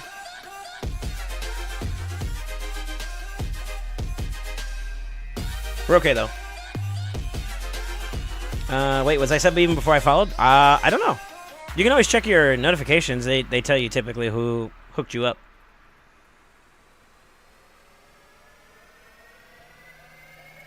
Good catch there. That's good. That was good.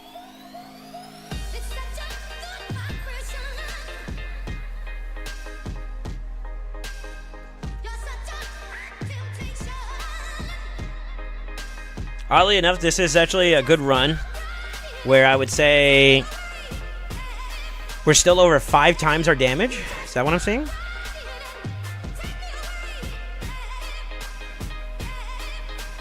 Five times the damage output of the boss turn count. As soon as he gets his turn and we get decreased defense on the Mischief Head, though, we can spam this guy. See if we can get him out of there sooner rather than later. And what that will equate to is maybe some more uptime on the heads overall? Question mark? Well, not one. Go forward. There we go. Might as well keep targeting him, too. We targeted decreased defense. Increase speed. It's nice. It's good uptime there, too. Yeah, buddy. Invader? Well, that's one of my mods. The homie. Actually.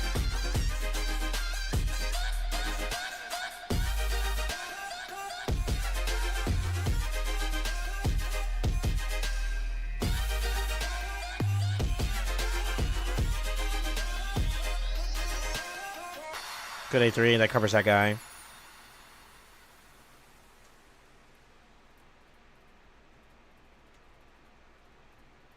This is okay. Good shit. He sounds like a nerd. Alright. Vader can ban you, bro. Be careful. I'm not gonna tell him no.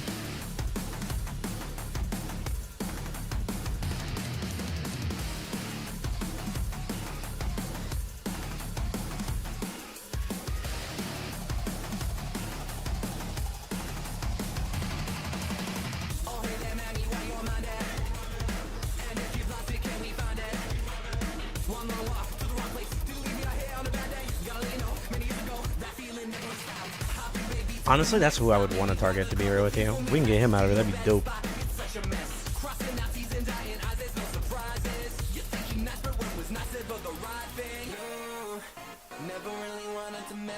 Oh, this is good. Maybe I even kill him here. Nope, unlucky. Big unlucky. He's dead.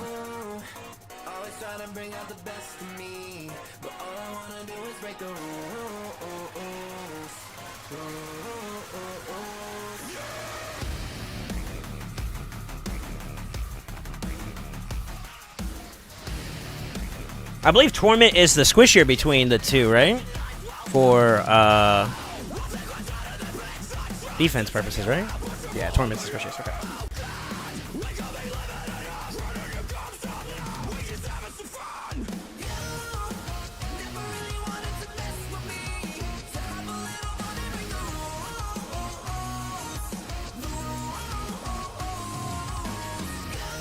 I'll play with fire. You trying to get your ass kicked? Like, don't talk to that guy. He's a badass. I'm gonna talk shit. Then he gets socked in the mouth and we're all like you dumbass. Never said it was a good decision. It was a decision though.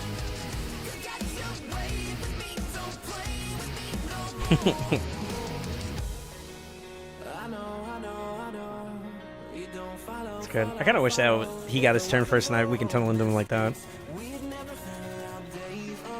I don't think we can kill him fast enough, although we are chunking. I don't think I can kill him fast enough for this, though.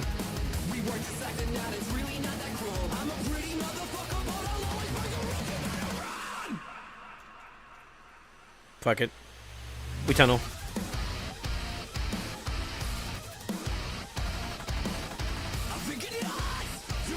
Yeah, it's fine. Alright, let me see here. What's the giveaway? You see, brother.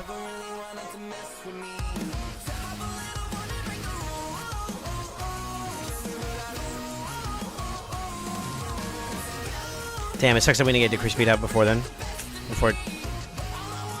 This is a good run, though. This is actually a really good run. I can tell we're ahead of damage.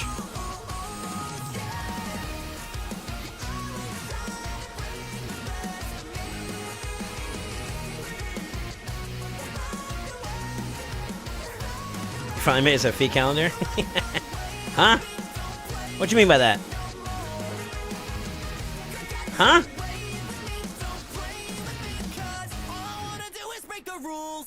You guys and your kinks, you know, y'all gotta... You know, maybe sharing a little too much is a bit of a problem, you know what I mean? Just saying.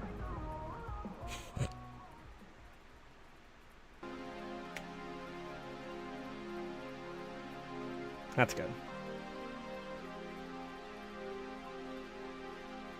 Yeah, it's Only Toes by Crafty, bro. We're debuting it, bro. We on the hustle. You get one pinky toe for me on October. On the October calendar.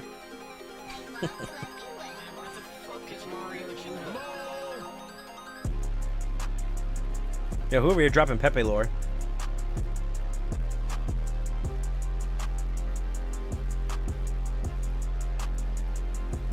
I can't see it, damn thing, fake walk.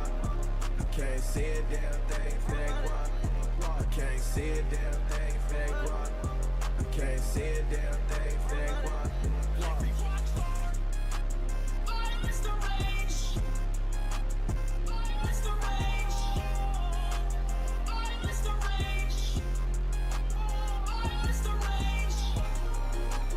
One problem out of the way. I don't think he's got his provoke up though. Let's find out.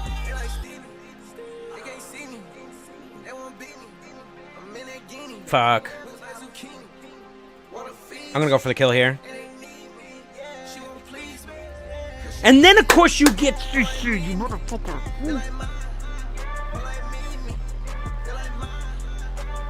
It's not that bad though. I mean, like this time is actually not that much of an issue, but still.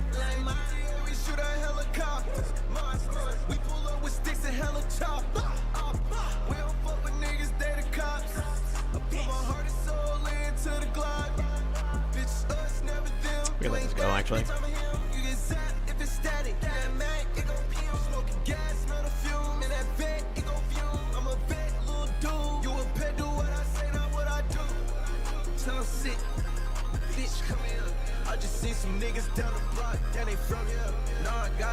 Okay, we got provoked. We're chilling out. Alright, let me see. Yeah, so, it's the monthly... I can answer it now. Sorry, I was watching some of the fight. Last time I got distracted watching or talking and, you know, deviating from, like, focusing. We ended up having some problems, so... It is the, monthly giveaway stuff. If you're not familiar with that, basically as a content creator, I'm able to do giveaways. So, as much... Really, bro? This game is actually trying to diff me. But yeah, I'm able to do giveaways as a byproduct of being a content creator for the game. So a little bonus thing that for you guys supporting me allows me to do that for y'all. You know what I mean? So full circle. That's what I meant by that.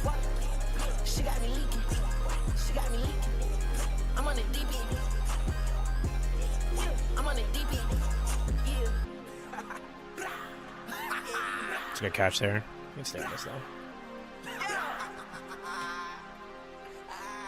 I can't see a damn thing fake walk. I can't see a damn thing fake walk. I can't see a damn thing fake walk. Honestly, I don't care if Sun Wukong dies. Not that I want him to, but it's not gonna bother me none. So he can pop back up.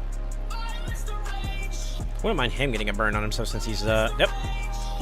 Bless.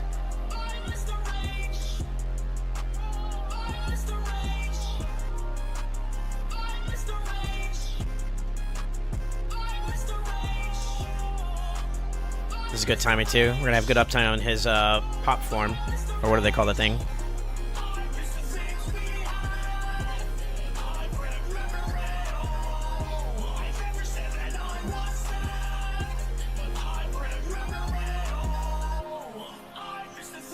This is a good run.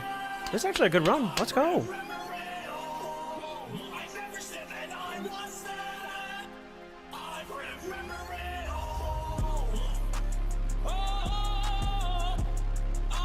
Okay. But yeah, Diddy, what's up, by the way, man? To answer your question properly, it's the thing. It's the content creator stuff. I can pick 5 of you guys, I believe, this round.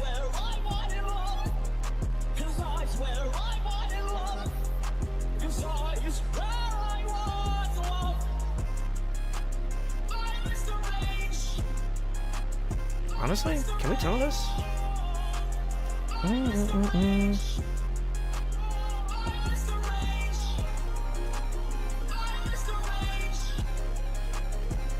The reason why I'm tunneling it is to see if I can like clear it out sooner rather than later. That's what I'm really aiming for there.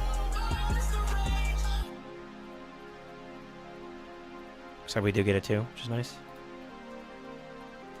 And then we flicked right over to it at the right time too. Let's go, baby. Uptime.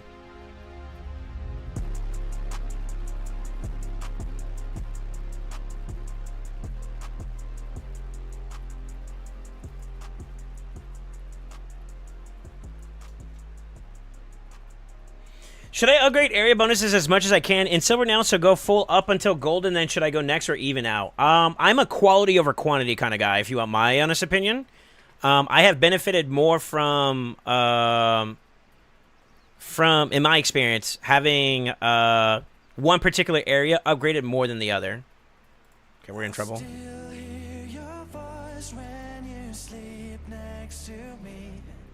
Still feel your touch in my dream.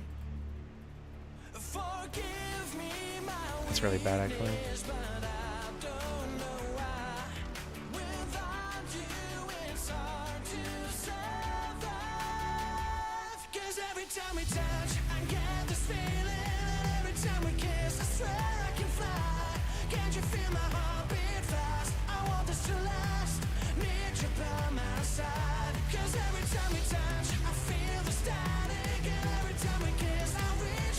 Giving myself bleach to maybe have a chance here. He's gonna pop soon, which sucks.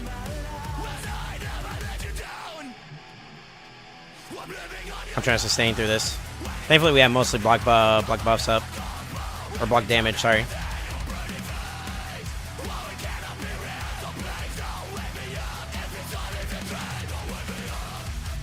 Gotta wait till it's smooth. Whew. Whew.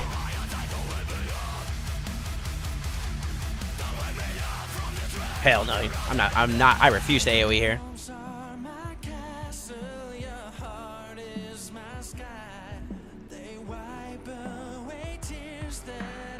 I don't know if that kills me or not either. I'm not gonna do that. I just gotta wait for his A3 and then we're chilling.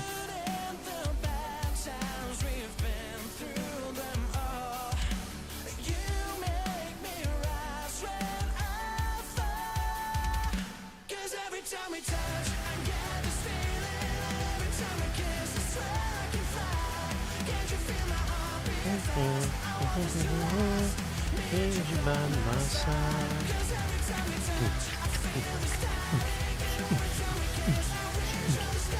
right, let me see here. Wukong VIP there.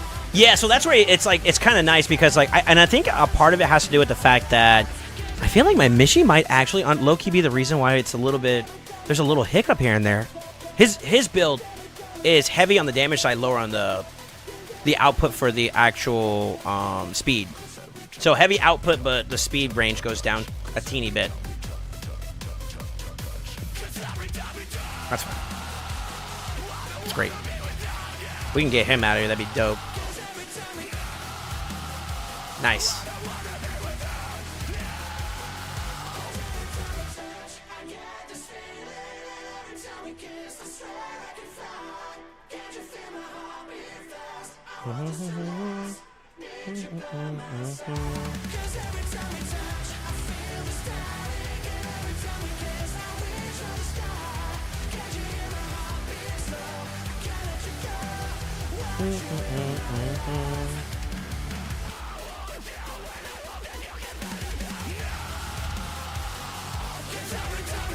No decrease speed. Go for it.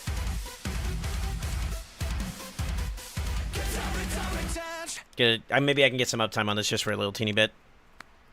We'll see.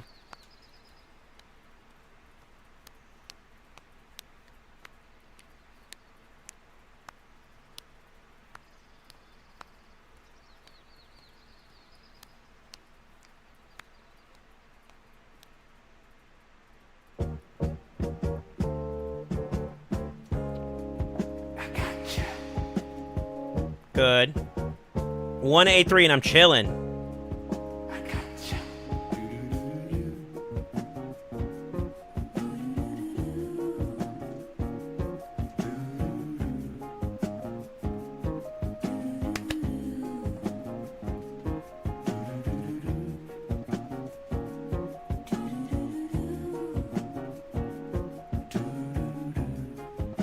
Watching it desperately.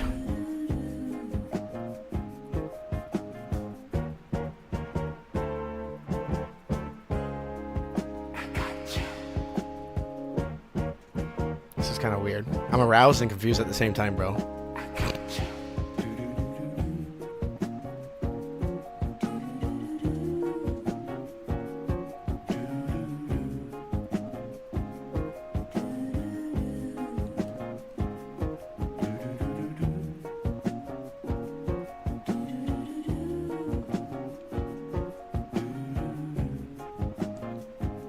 That was a good cleanse.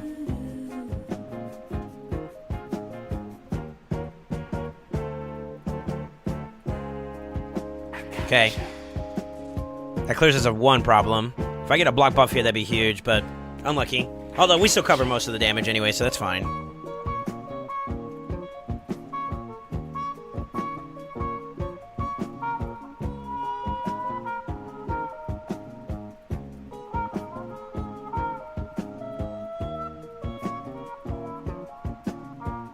I might get him killed now, too. Let's go, baby.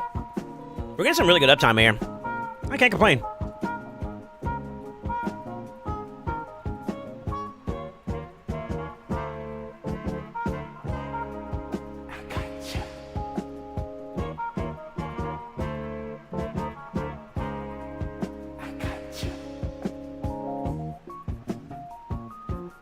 It's very unfortunate the far right doesn't have Hexed. But it is what it is. He's got one more turn uptime too, which is also unfortunate. He does have Hex on him though, so like everybody I abuse around him will help me chunk this damage down quite a bit. Which is a nice little bonus there.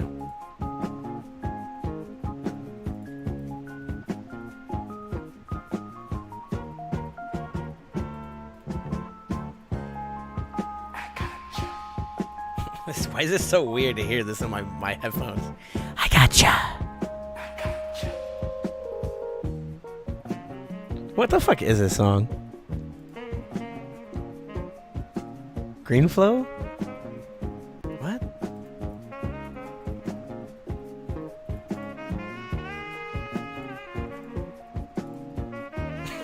What is so weird, dude?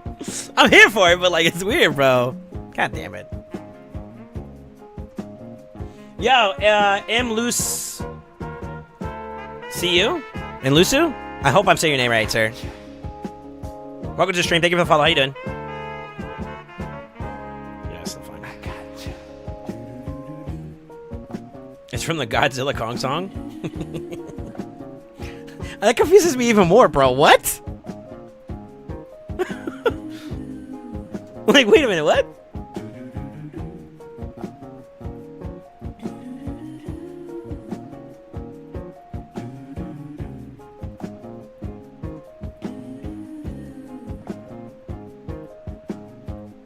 Almost 900 mil by the time we got there. It's close. It's close.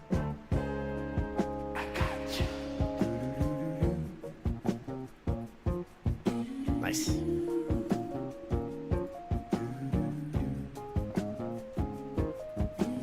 Okay, we're good. Go back to that target.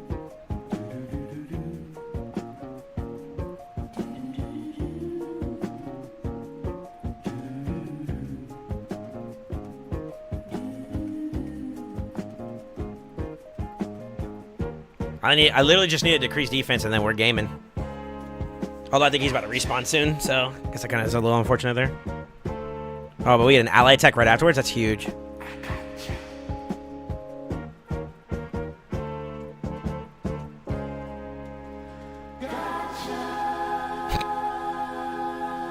What is this?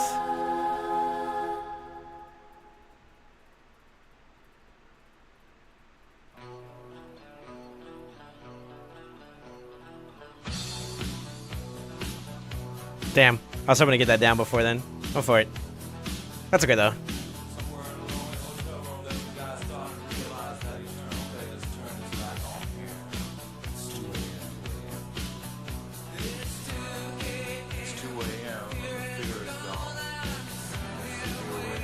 Good decrease speed. Alright, not bad.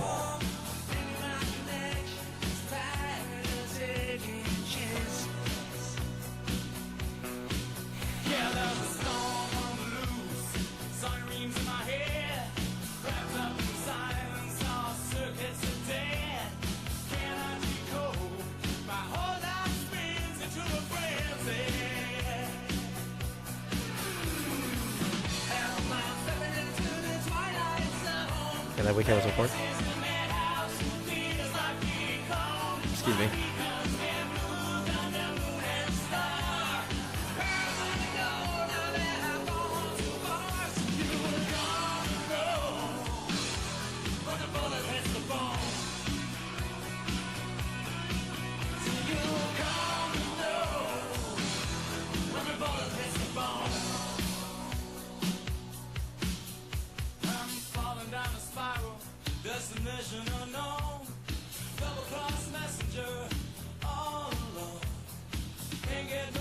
Nice decrease speed will give me something to play with there. That's good.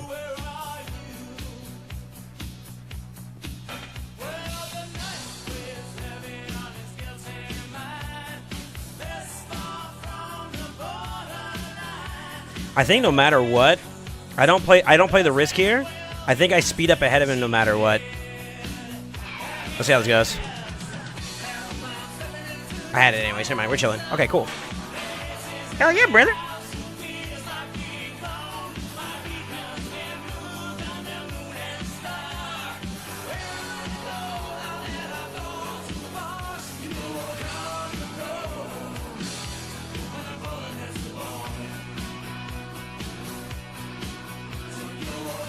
So 900 mil at 1,000 turns means that I think I'm still around 1.4.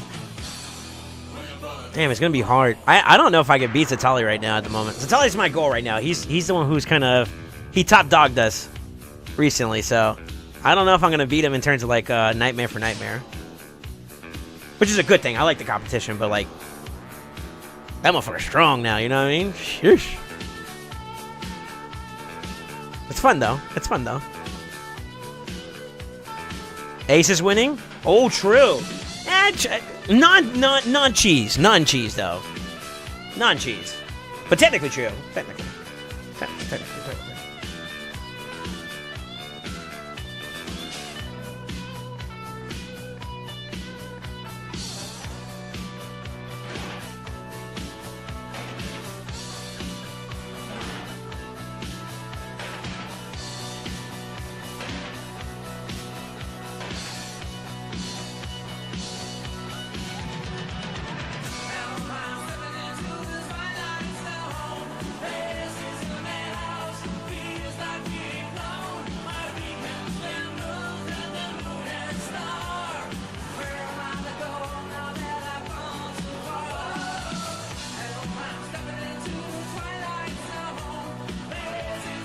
I'm glad I did that too. Trying to tell me that was going to be a bit of a problem if we weren't careful.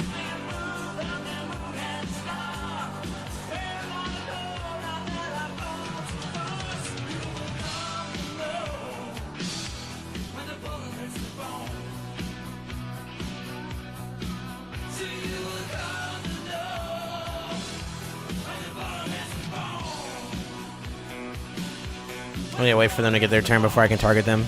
These two aren't the ideal targets to hit.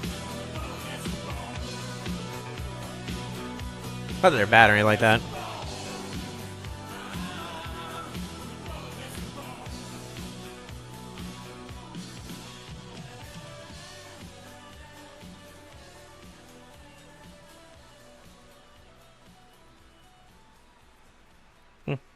That's okay.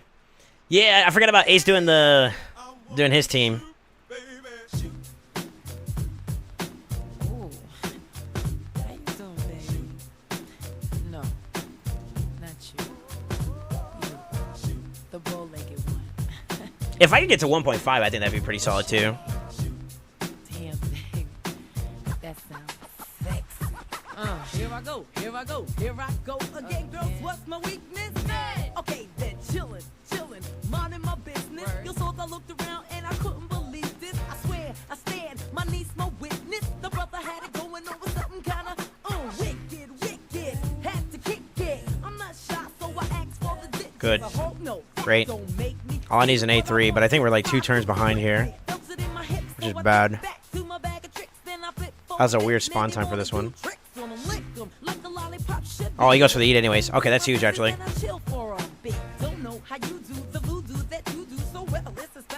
Forgot about me, huh? Well, so my original thought process wasn't cheese comps included, I guess, for the nightmare side, you know, comparison. But I mean, technically, yeah. We're including all comps, and yeah, I guess you got the #1 spot right now, sir. I wanna know, how does it hang? Straight up, wait up, hold up, Mr. Lover. Like Prince said, you're a sexy mother. Well, I like them real wild. B-boy style by the mile. Smooth black skin with a smile. Bright as the sun. I wanna have some fun. Come and give me some of that yum yum chocolate chip honey dip. Can I get a scoop? Baby, take a ride in my coupe. You make me wanna.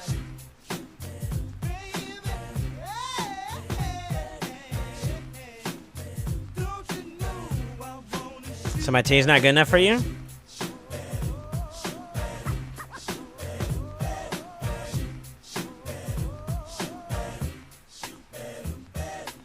So what is gaslighting? You lead the furnace on, bro? Like what the fuck? Alright. Go for it. Go to cruise speed there.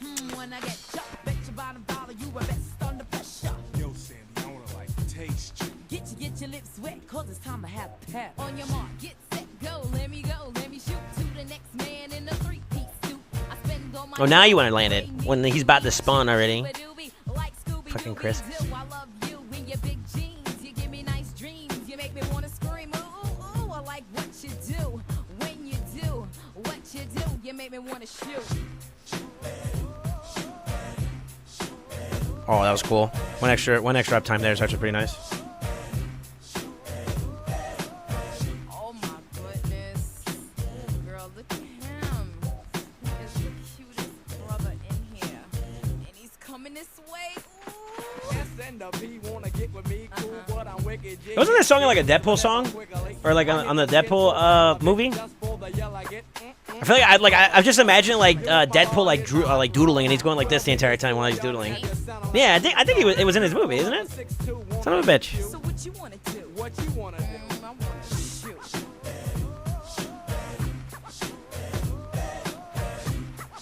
Yeah, was it? Sorry, I had to grab a call. Uh-oh. Hold on.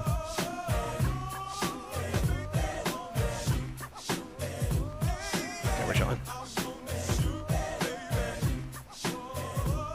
Sorry, I had to grab a call, but I might need to hire a math person to figure it out if attack or defense makes more sense for Avidus' second form, because if you have 8k attack, build a 50% for base form, and then swap, you gain 6k defense versus straight defense. Yeah, that was what I was trying to rationalize and see if maybe there's some value there, but I don't know for sure. For being honest.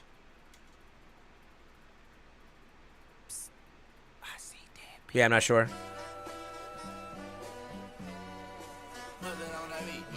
Hey, monster on the beat, ho, Debo, any rap nigga, he a freak though. Man down, call her Amber Lambs, tell him breathe, bro. Nella nigga to the cross, he walk around like Tizo. What's up with these jabroni ass niggas trying to see Compton? They in the street and hate me. Math is hard, yeah. How many ops you really got? Yeah, maybe. I don't know. I don't know off the top of my head. I'm John Stockton. Beat your ass and hide the Bible if God watching. Sometimes you gotta pop out and show niggas. Certified boogeyman, I'm the one that up the score with. This is a good lineup here. I know he got some hoe in him. I'm actually gonna deviate over here and see if maybe I can get ahead of him. Say Drake, I hear you like I'm young.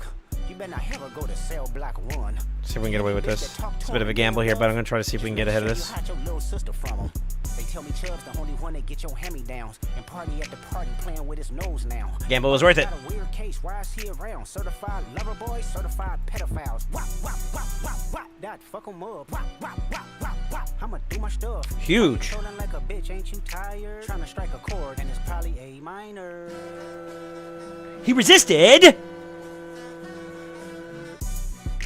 They not like us. They not Fuck. like us. They not like us. They not like us. They not like us. They not like us. Oh no, don't die. Think the bay gon' let you disrespect Pop, nigga? I think that Oakland show gon' be your last stop, nigga.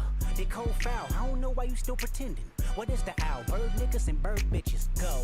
The audience not dumb. Shape the stories how you want. Hey Drake, they're not slow. Rabbit hole is still deep. I can go further, I promise. Ain't there some B-rest that's for bitching? You Malibu most wanted. Ain't no law boy, you ball boy. Fresh Gatorade or something. Since 2009, I had this bitch jumping. You niggas will get a wedgie. Be flipped over your boxes. Or over your foe. The other vaginal option. Pussy. Nigga better straighten they posture. Got favors all up in contact. Might write this with a doctrine. Tell a pop star quit hiding. Fuck a caption, won't action. No accident. I'm hands on. He fuck around, get polished. Fucked on Wayne Grower. He was in jail. That's conniving. Then get his face tatted like a bitch apologizing. I'm glad D-Rose came home. Y'all didn't deserve him neither. From Alondra down to Central. Nigga better not speak on Serena. And your homeboy needs subpoena. That predator moving flocks. That name gotta be registered and placed on neighborhood watch. I lean on you niggas like another line of walk. Yeah, it's all eyes on me and I'ma send it up the park. Ay, put the roll label on me. I'ma get them dropped. Ay, sweet chin music. And I won't pass the ox. Ay, how many stocks do I really have in stock? Ay, 1, 2, 3, 4, 5 plus 5. Ay, devil is a lie. Here 69 God. Ay, freaky ass niggas need to stay their ass inside. Ay, roll their ass up like a fresh pack of Zod. Ay, city is back up. It's a must. Who's the most important target here? Right now, until we get decreased defense on the far left, it's gonna be the one on the right. They not like us. They not like us. They not like us.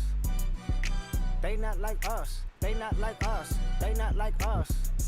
Once upon a time, all of us was in chains. Homie still double down, calling us some slaves. Ooh, that was huge, actually. 2 decreased speeds right there. Good. Let me put y'all on game. The settlers was using town folk to make them richer. Fast forward 2024, you got the same agenda. You run to Atlanta when you need a check balance. Let me break it down for you. This the real nigga challenge.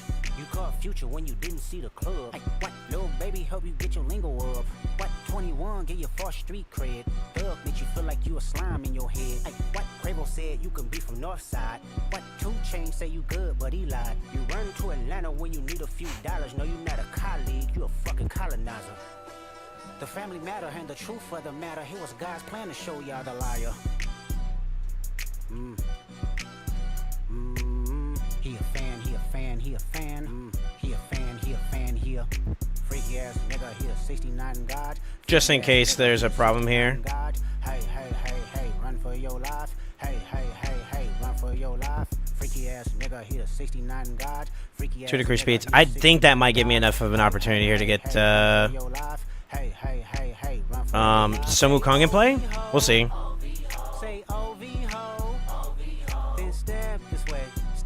Got a Corsair proc too. Come on, baby. And the burn. Yeah, buddy.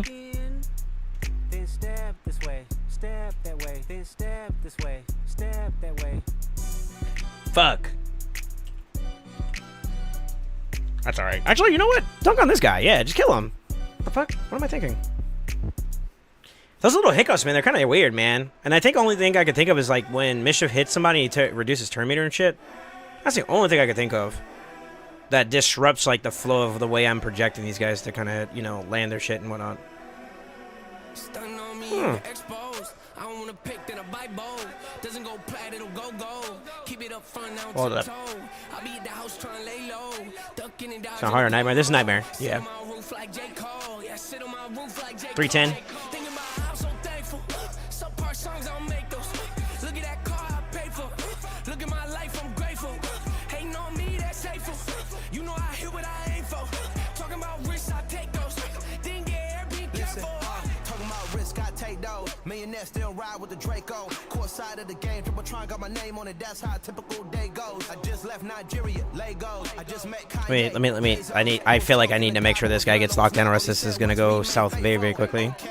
Or I could just burst his ass down. My crib is exotic, I'm blessed. Hey, we live in chaotic, what's high of narcotics, but that's when my life was a mess. Hey, we come from the bottom, we still at the bottom. I get high to really distress. Hey, I don't think y'all get the message. This world is built off misconceptions. Talking about greed, talking about envy, talk about money, then we talking about plenty. Talking about dollars, then we talk about pennies. Talk about drinking, then we talk Come on, baby. Come on, baby. Clean it up. Clean it up. Clean it up. Souls at a crossroads, money coming in large loads. I've been crossed. Cruising. That's all we know. I don't wanna pick, then I buy bold. Doesn't go plat, it'll go gold. Keep it up front, now tiptoe. I'll be at the house trying to lay low. Ducking and dodging a promo. Sit on my roof like J. Cole. Yeah, sit on my roof like J. Cole. Oh, never mind. You got it. All right, cool. Some part songs I don't make those. Look at that car I paid for. Look at my life, I'm grateful. Hating on me, that's hateful. You know I hear 100 turns left. I might not even be able to hit 1.4, man. That's a fort. Where are we at on the leaderboards right now? I think I'm like my last one was about like 1.3, so I'm pretty much there. Damn. Caught up the God and I asked him, you watching my back? He ain't say nothing back, but I heard what he said. When you see how I'm living, the answer is obvious. Ain't it when you go from poverty stricken and stressing about buying the groceries to not even having to look at the total, you know. Yeah, this is a hard one right here to try to beat. I won't lie. I think we stagnated in one area of like the fight, and it's somewhere in the mid game. I think I know where it was too, where we had like I had to like pull back on some of the AOE's and whatnot. That's the only place I could think of where we dropped off like super heavy. Maybe unlucky crits or something like that too. Oh, fear. There was some fear windows maybe that could have also cost us a little bit there too. Now think about it.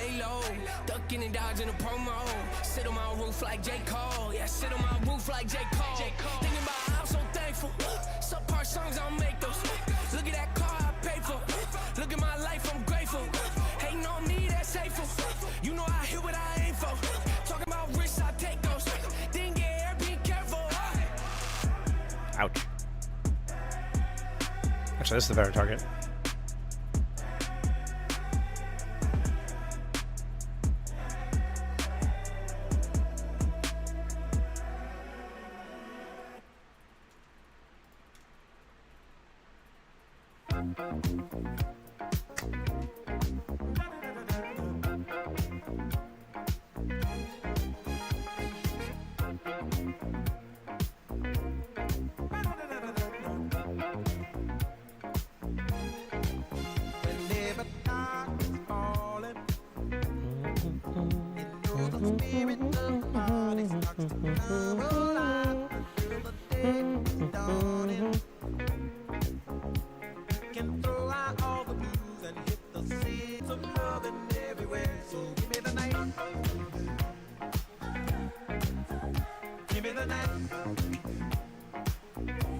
Oh, and he still landed too? Let's go, baby.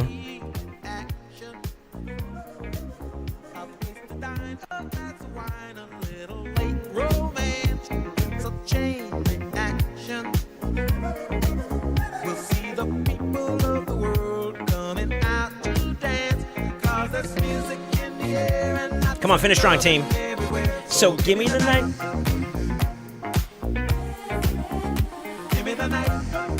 25 turns left. If I can get to like maybe close to 1.4, I'd be happy with something like that, man. I don't think it's gonna happen, but fuck it. It's worth a shot.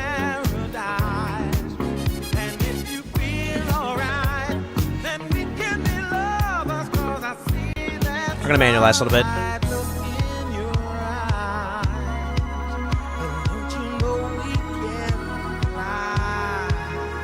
Give me the night. Give me the night.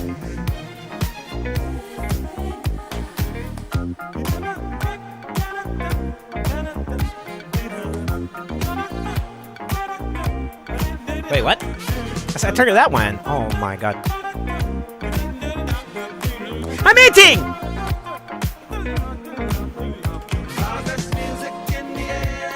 So loving everywhere, so give me the night. Give me the night. So come on out tonight, and we'll leave the others on a ride through paradise. And if you feel alright, then we can be lovers, 'cause I see that starlight look in your eyes. Don't you know we can fly? And we can stay together. We'll feel the rhythm of the evening taking us up high. Never mind the weather. We'll be dancing in the street until the morning light. 'Cause there's music in the air and lots of loving everywhere. So give me the night. Give me the night. Okay, I'm curious. I'm curious about it. But I feel like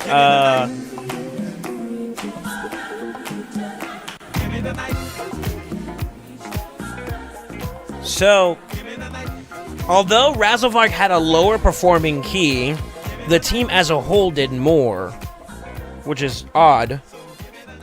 This is a personal best, by the way. Not by much, but it's still a personal best. I've only had like one really, really bad hiccup in this fight so far that I could think about, to be honest with you.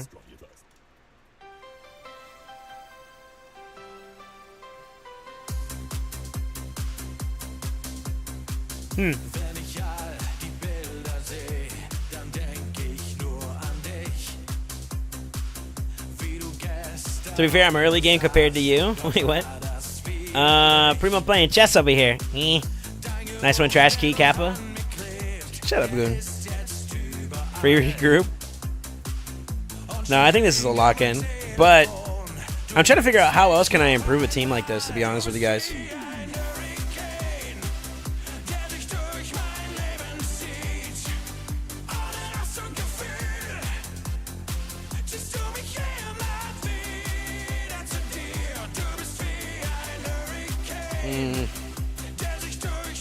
Besides the obvious answer, which is like blessings and stuff like that, right? Because I do need to clean up a little bit, but I need to wait for Mishi and Alaz to get up and running on the 6 star. If they get their 6 stars, then I'm cooking, right? With crushing Rin on both of them. And I don't know, but would that put him on the realm that's closer towards these guys? Maybe. Shun Wukong is still underperforming, obviously, but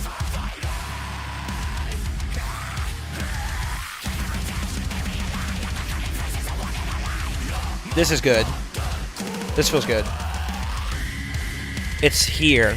Here that feels rough. This is about what I expect to be there. I'm gonna lock this in. This is good. This is a good key. But I want to see if I can figure out anything else I could do to improve this key once that time comes. But yeah, the Alash change could be pretty good if he gets a more offensively approached one, since we have like the overlap with Cruelty already. And we'll go from there.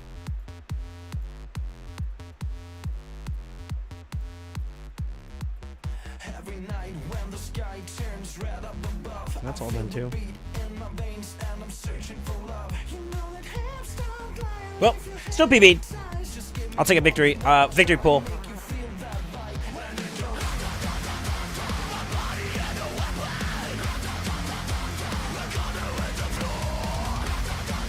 Rage.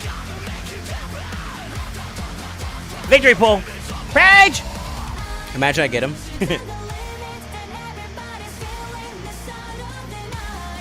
What in the visionary?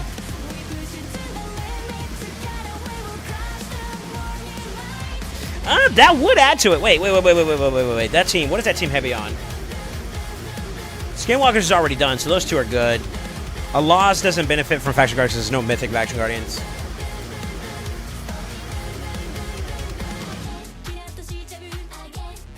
Krisk? That's low. That's low value there. Shadowkin's probably the biggest one, though, to get the accuracy and the defense percent. Maybe with more speed on him there, too, as well. Let me see his build.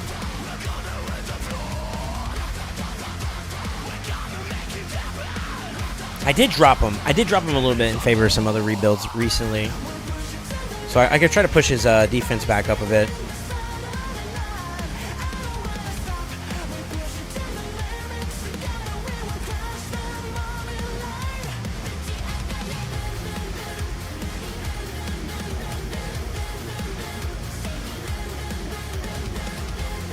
Yeah, maybe I revisit his build.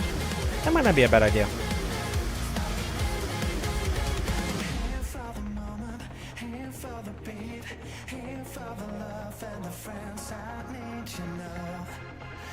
We'll figure it out.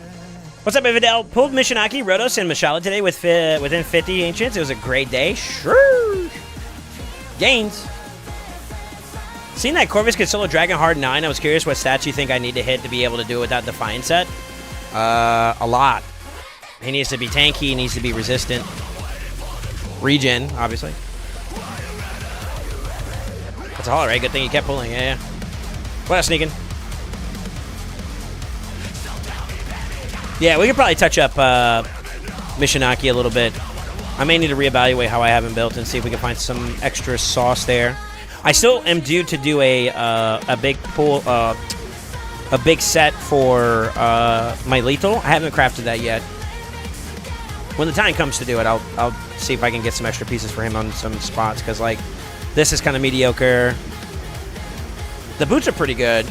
Those boots are going to be hard to replace, so maybe not that. Same thing with the gloves, although they are technically upgradable for Mishinaki's sake. Weapon, not really much else to gain there. I guess maybe instead of HP percent, I go accuracy. Then this right here, obviously getting defense percent instead of the flat. No defense at all here, kind of sucks. No crit damage here either. We probably could find some ways to get some more output, excuse me. Because I do feel like his defense is a little bit on the lower side. I still get like technically 80 more there, but that's very microscopic. Maybe a better banner, because this one's kind of shit for him.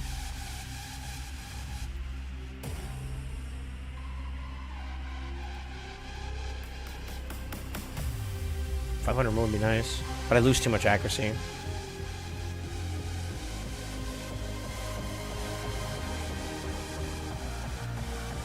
We'll have to find it.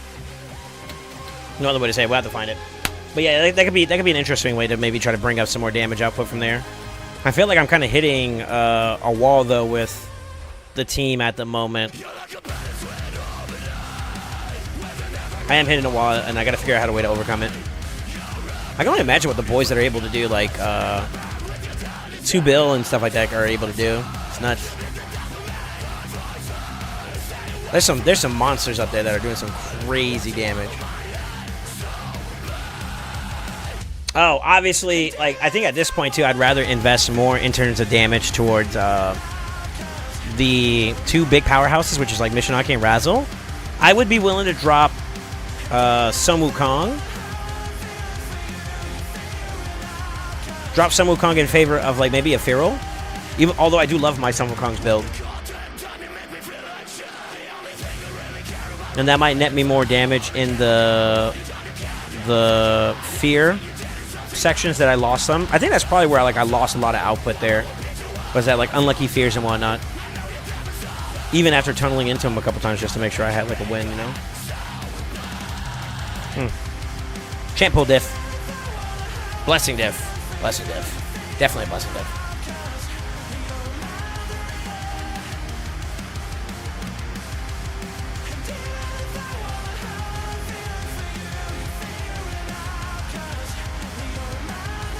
Is there anything I want here? Not really.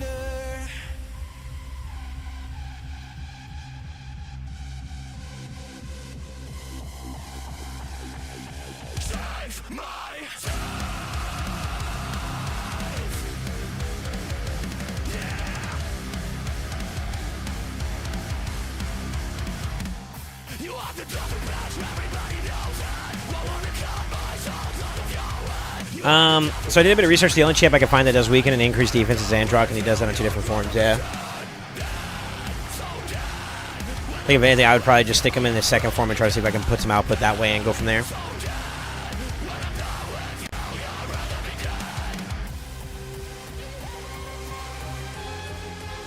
Yeah, I don't know. We'll figure it out. We'll figure it out. I might tinker with the Aphidus idea.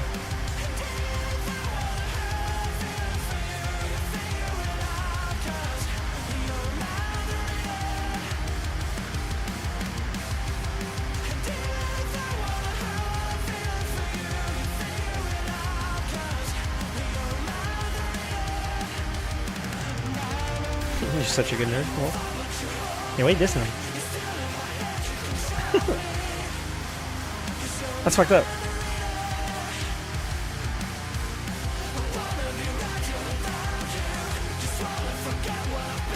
Damn.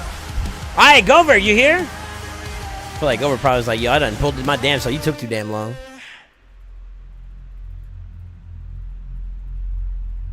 Feral and a second ally attacker like Pydrag. I feel like the loss of DPS from having a second ally attacker just did not feel good. I tried it before, and I didn't like it. Yeah, I didn't like it too much.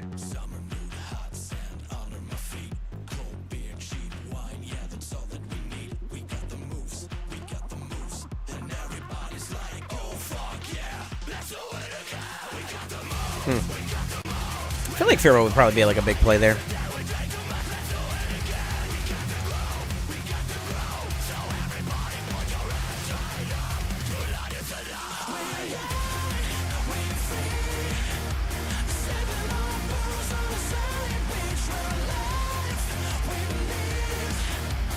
I mean, then again, I could just send it. I don't know. Maybe I try to bring him back again one more time. I just feel like it's like it doesn't feel good. I don't know. The only other thing I could think of is maybe bringing in like a more potent enemy, not enemy max HP, but burn. A burn champion, so that covers that, and then we drop block buff altogether and just go a different route there. That's the only other thing I could think of right off the rip, just as like an alternative measure, you know.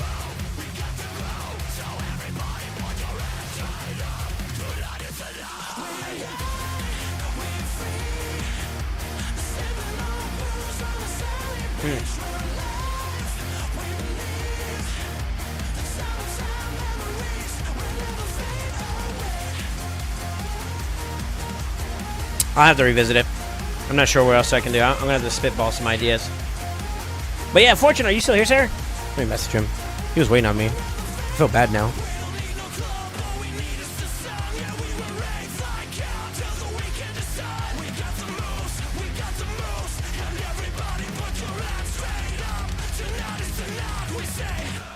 Da da da da da da da da da.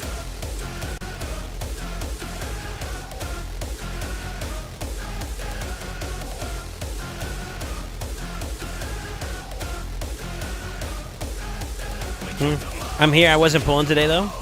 Not Fortune. Sorry, Gover. I meant Gover. My bad.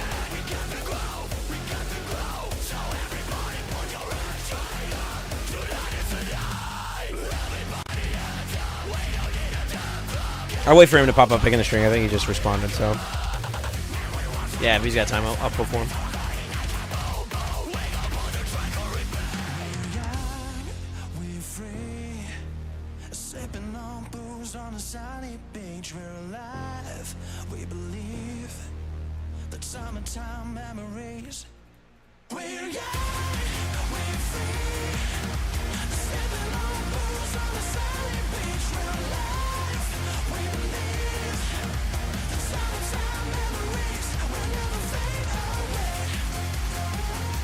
That's literally the only other thing I could think of. I wonder if it's okay. No, I think the answer is no to that, though, because if I'm playing with just HP burns in mind, I still have to deal with the reflect damage, and that cooks me. Well, I feel like that's not a good idea.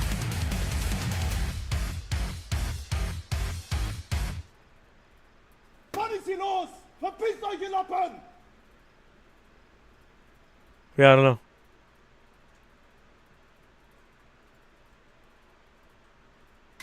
Come here. All right, I'll hop on in a second.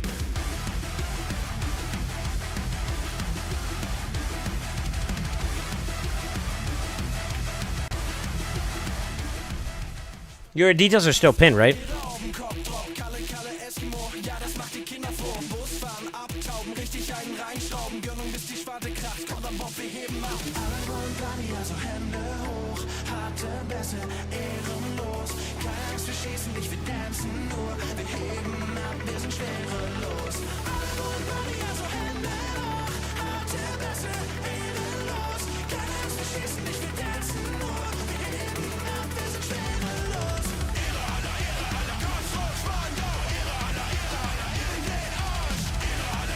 I'm in. Am I good to get on, sir? I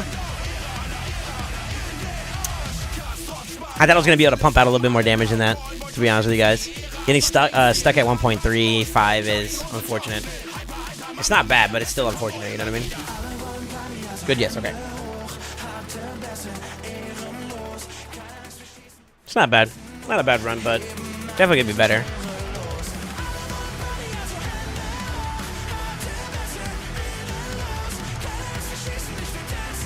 Ooh, I'm pulling just the sacreds?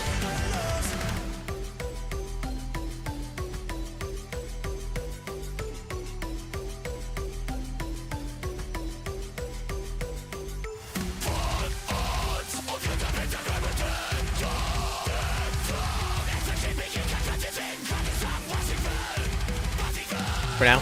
Okay. Boy, I hope you're lucky. You get a Mishinaki, that'd be pretty good for your account. Are we okay with this song?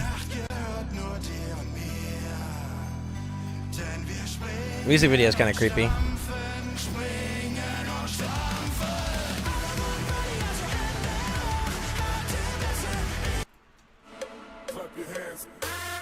don't want that one either. We can do Sun Tower. Okay. Alright. How close are you to Mercy? Do you know or no?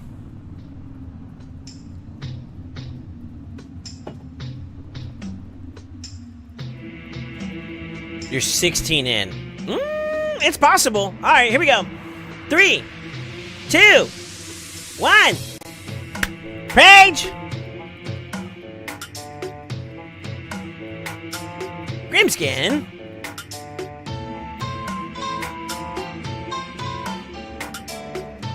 Oh, I look like he wanted to give it to you there.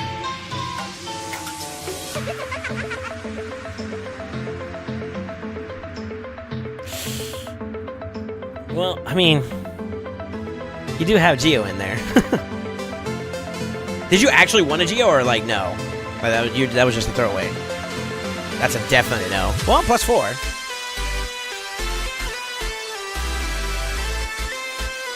Geo!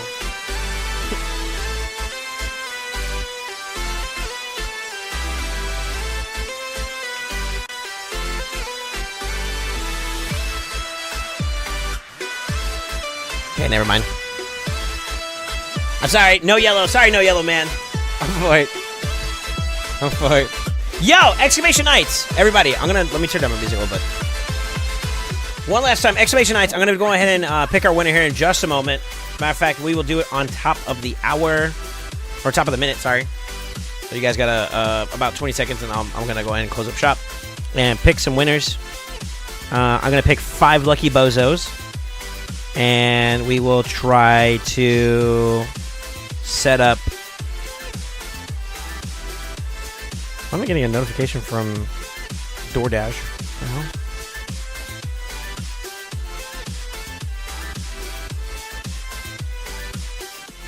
Oh, yeah. All right, let's close it up. All right, our winners are. I'm going to do this in rapid succession. 5 of you guys. 5, 3, 2, 1. First winner, Goon. Second winner. Hold on, let me write this down. Hold on. my thought page. There we go.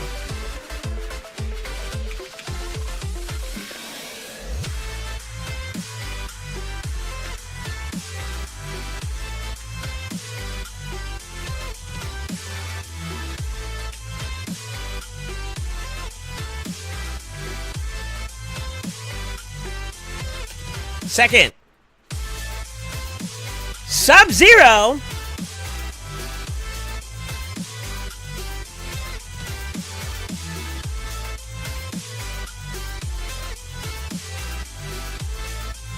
Zephyr, DJZ.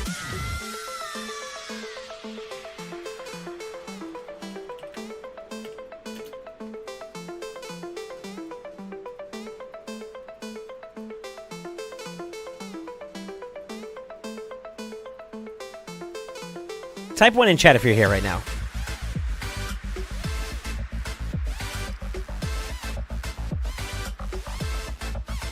Quickly, because greatness is about to happen.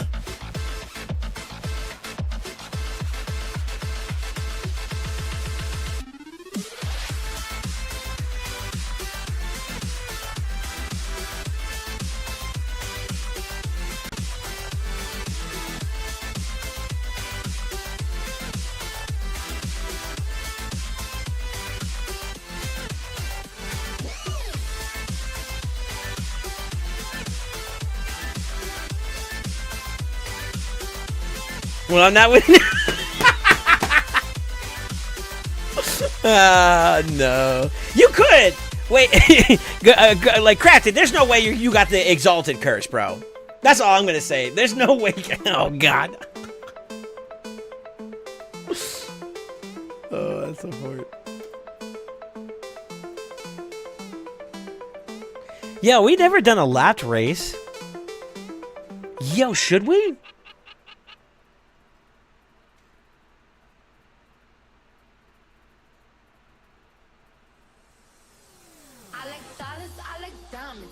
So what did I win? I'll explain it in a little bit. But the TLDR of it, I think, is you get gems. I forgot. Actually, I forgot all the details of it.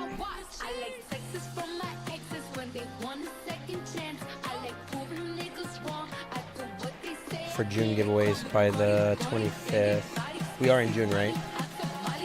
I need a full screen for a second here. So I actually can't show you all this. Baby! I think it's like some jimmies and some shards, if memory serves me correctly. Yeah, like 540 gems, and if you guys haven't already got it, an ancient shard on top of that. Yeah, buddy.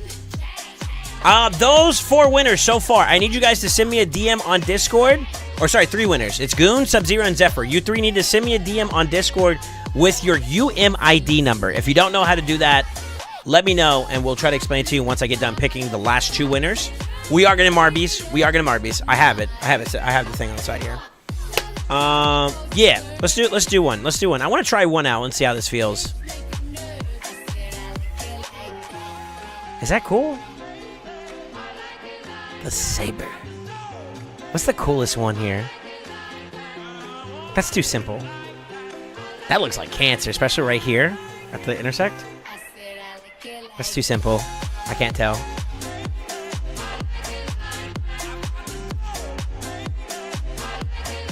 They're literally just ovals, bro. Give me something that sauces my life up, you know? Maybe we don't do this. Nah, I think I'll move on. Okay, let's see if we can find something else. Randomize.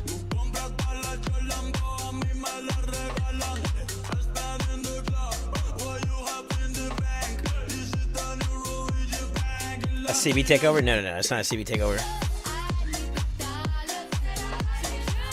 All right, exclamation play if you want to join in for the giveaway. I'm going to be picking 2 winners here. We'll be doing 2 different races. Exclamation play.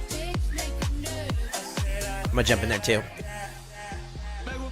If I win, you guys get nothing. That's my punishment to y'all. No shot y'all let me win.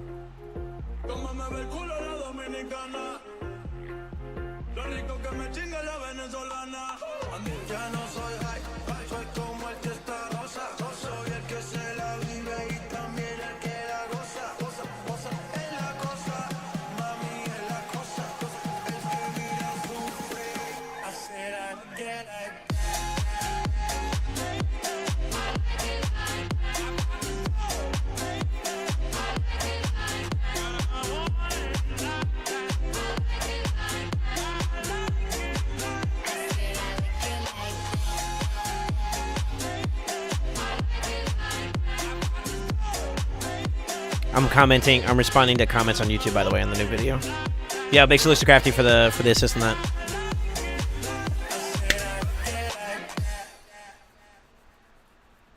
Guys, ready?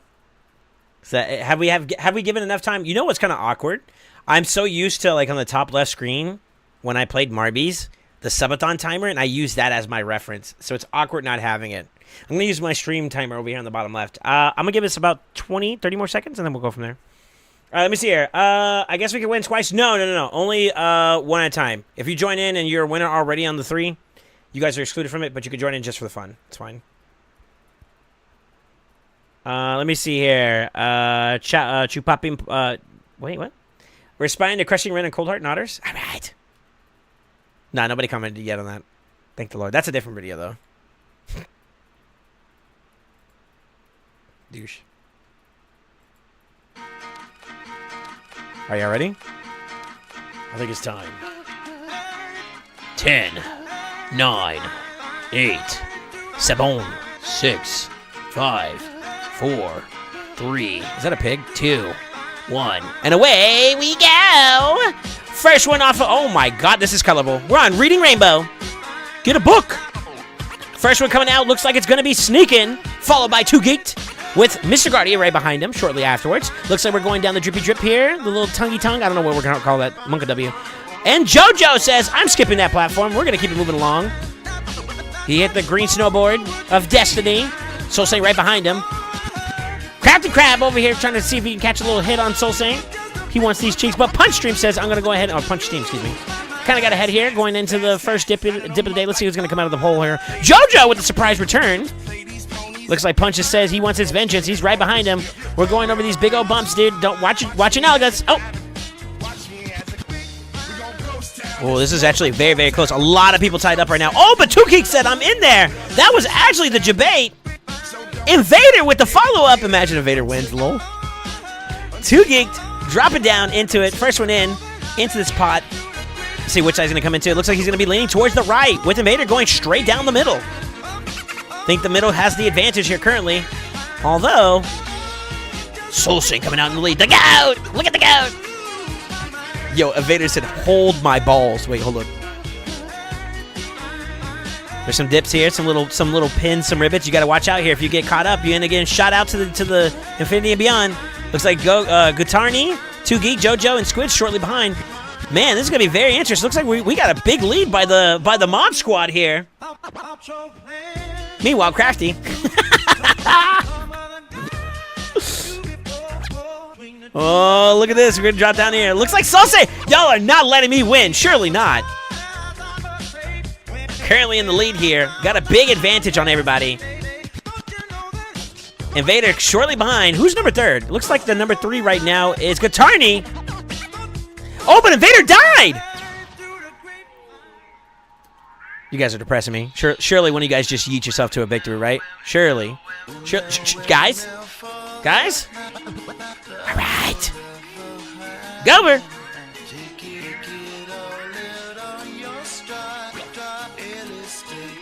Two Geeked! Look at all these balls of defeat right here. Look at these guys. Look at everybody else. For shame. Letting me win. Shaking my head.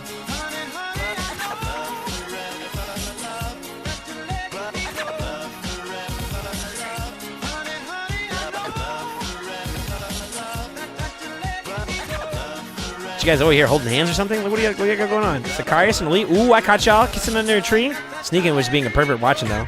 Never mind, you just got stuck. What?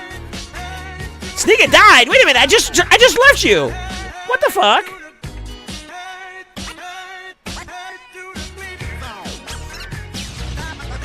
All right, surely we pick another random track and you guys don't let me win, right? Surely. All right, flashbang. We've been on this one already. Let me leave this one. I don't want to do this one. Main menu. You guys don't know, but I'm scratching my balls and I'm scratching my nose. Too much info? Sorry. Bésame la boca. It's been a minute since we've done Barbies.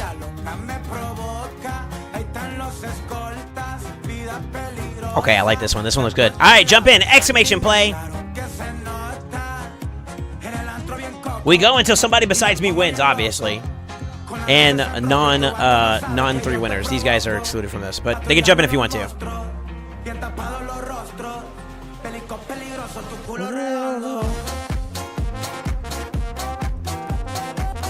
I feel like I'm on an acid trip looking out into infinity and beyond here. What the hell? Oof.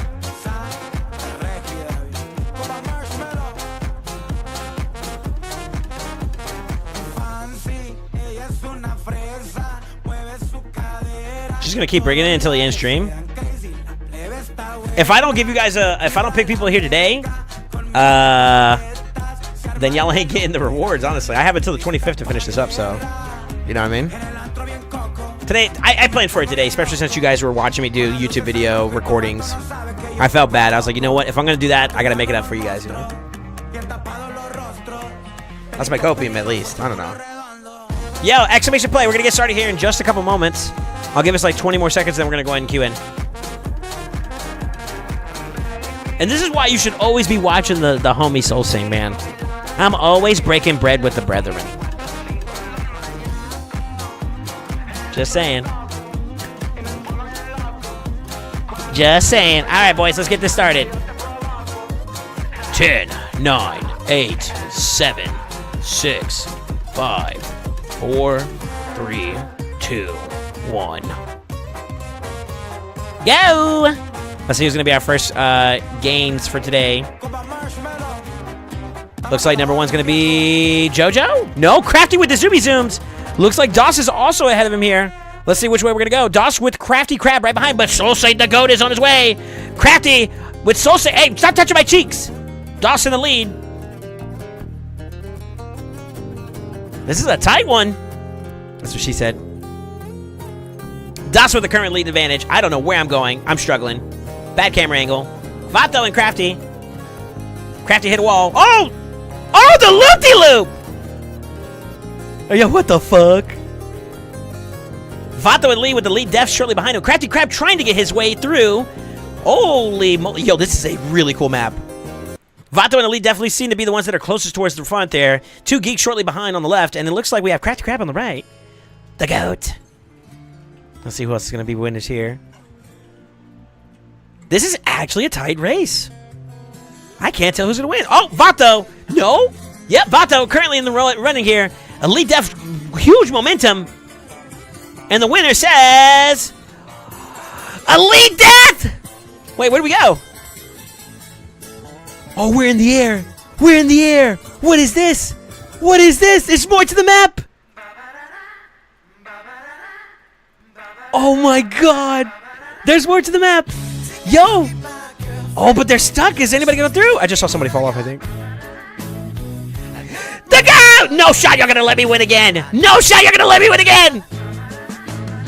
It's been some time since we last spoke. This is going to sound like a bad joke. But mama, I fell in love again. It's safe to say I have a new girlfriend.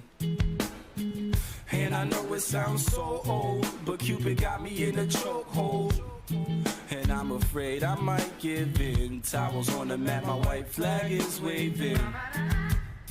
I mean, she even cooks me pancakes and I've been salsa when my tummy aches. If that ain't love, then I don't know what love. This was a cool map, though. Wouldn't you guys agree? This was actually a really cool map. Listen, you guys can't be mad at me that I have the best balls here. You know what I mean? I'm sorry. Right? Get good, bro.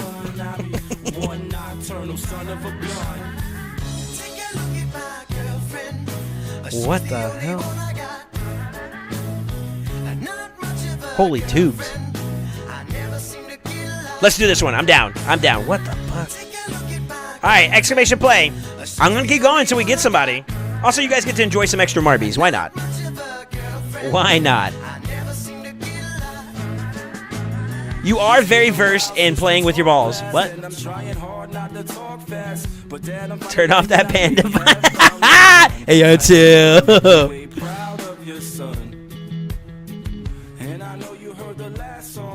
We need to have a conversation. I do not condone using the wrong programs in this game called life.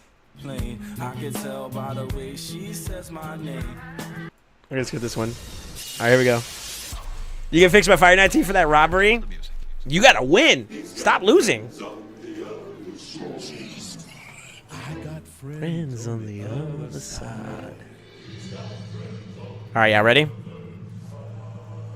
That's an echo, gentlemen. Exclamation play. I need 2 of you bozos to win. Come on, like actually. How does this work? You just fall in here? No, wait. It starts there. Oh. Okay.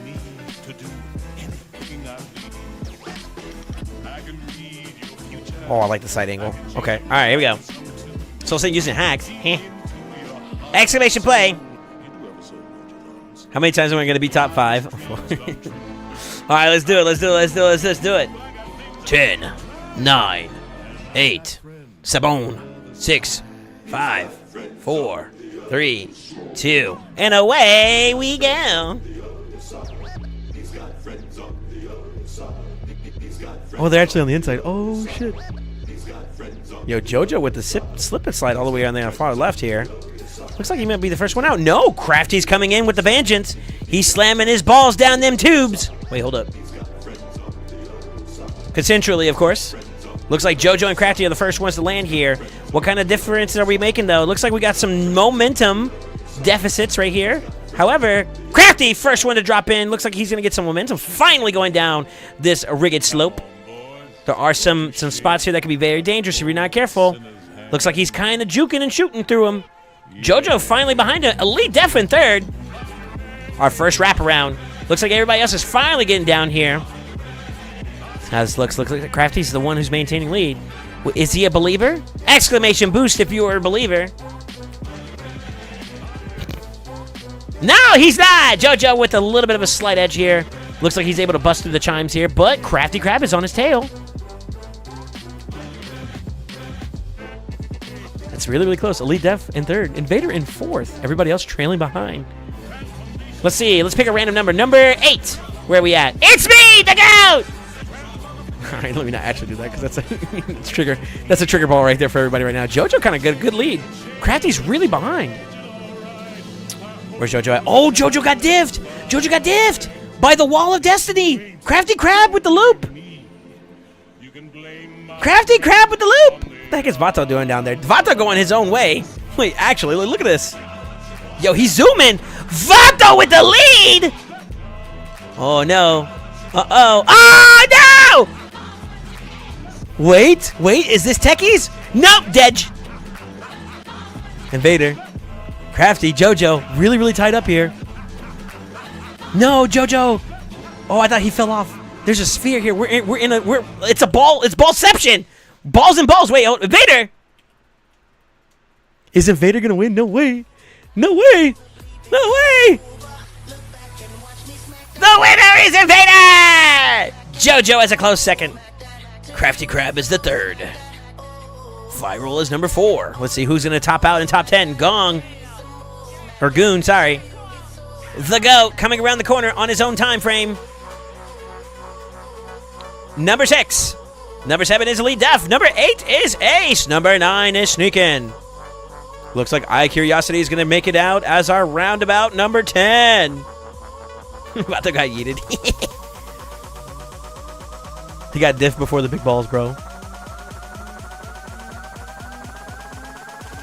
Not too bad.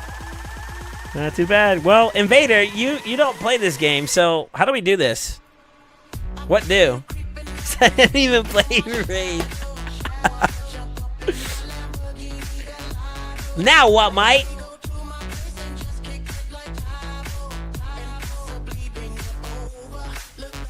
Must we snap that? I guess we just pick a rando.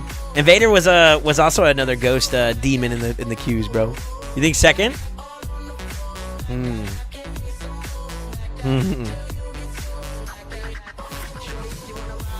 He said, please. Type 1 in chat if you want me to just randomize the track again. We go ham. Or surely 6 or 9.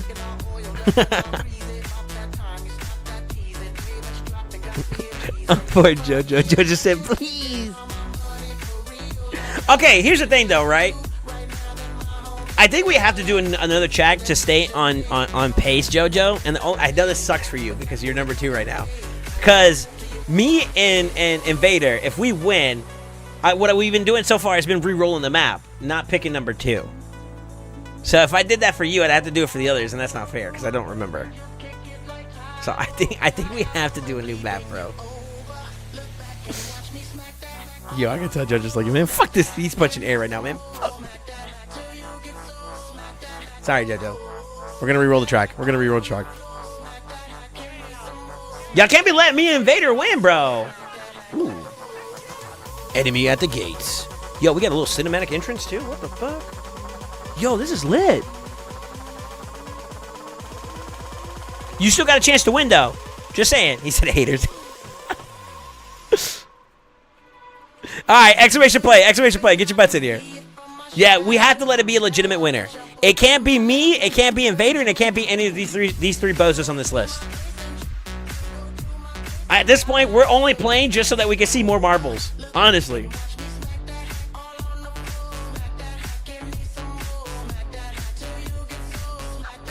Whoa, whoa.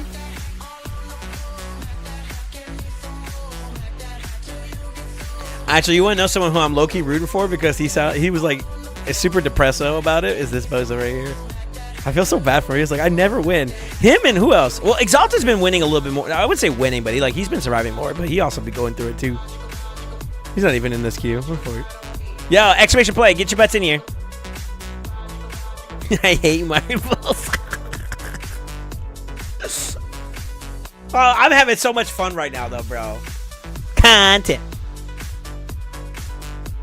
I'm always middle of the pack. All right, here we go. 10, 9, 8, 7, 6, 5, 4, 3, 2. Let's go! Yo, this map is kind of lit, though. I don't know where we're going. All right, let's see who's first to drop off. Oh, my goodness. Oh, my goodness. Yo, Sub-Zero, first one out. You heard the thud. Viral, first one in the lead right here. Oh, hits the wall. Gover pushing up. Ace yeeting. Dedge. Gover first one making it through the rotating tube. Looks like Elite Def shortly behind him. Invader, what are you doing? Invader? Invader? Oh, that would have been so lit if he landed there. Gover, no! Gover got crushed by the bridge. Ooh, this is a dangerous place to be in. This is really, really... Oh, my goodness. Punch Team actually made it through very carefully. Viral out of the game. Squid and Crafty shortly behind him. It looks like we got a bit of a rundown here. That is a dangerous place to be in. Guardian out. All right, so far, so good. Punch Team. Oh, my God. Somebody... No! Dead. I don't even care anymore. I'm dead. No, I'm just kidding. Looks like right now it's really, really tied up right here with Punch in a pretty solid lead with 2 Geeked and Squid shortly behind him. Sicarius is out of the fight. Looks like we got a bit of a wall of destiny here. 2 Geek trying to get ahead, and he does. Punch gets stuck. Squid gets stuck. Where are we at? There's more barriers, more little poles coming up. We got to watch out. Punch making it through the first one, the second one, the third one. Can he go all the way? He does. Punch Team. Shuki gets the runner up. Looks like it's the crab, Kappa. Curiosity, then the crab. People run cry. My people need me. Yo, literally, it's just Squid left by himself. Can Squid make it through the end? Imagine he gets yeeted right at the end there. Just gets popped out. Nope, he's in. All right, Punch Team, finally a winner.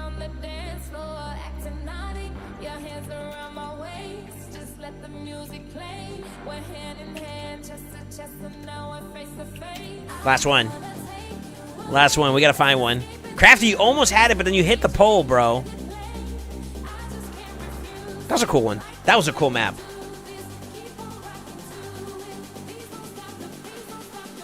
Oh, should we do this one again? Y'all remember this one, right?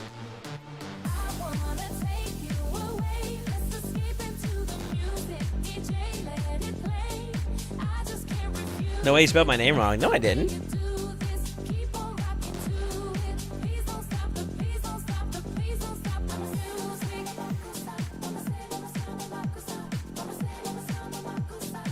Should we do this one? I think we should do this one. This is an oldie, but this is such a goodie. Come on, it's also the Castle of the Knights, bro. The Bridge of Destiny for the Knights.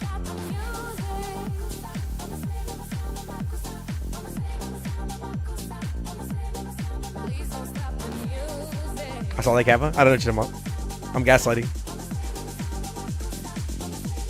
After you do exclamation play, type 1 in chat if you like Marbies. If you're enjoying this. I think this is fun.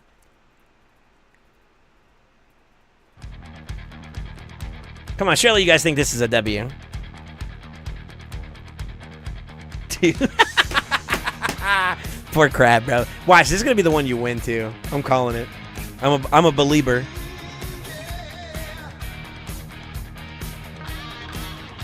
All right, you boys ready? It's time to meet your fate.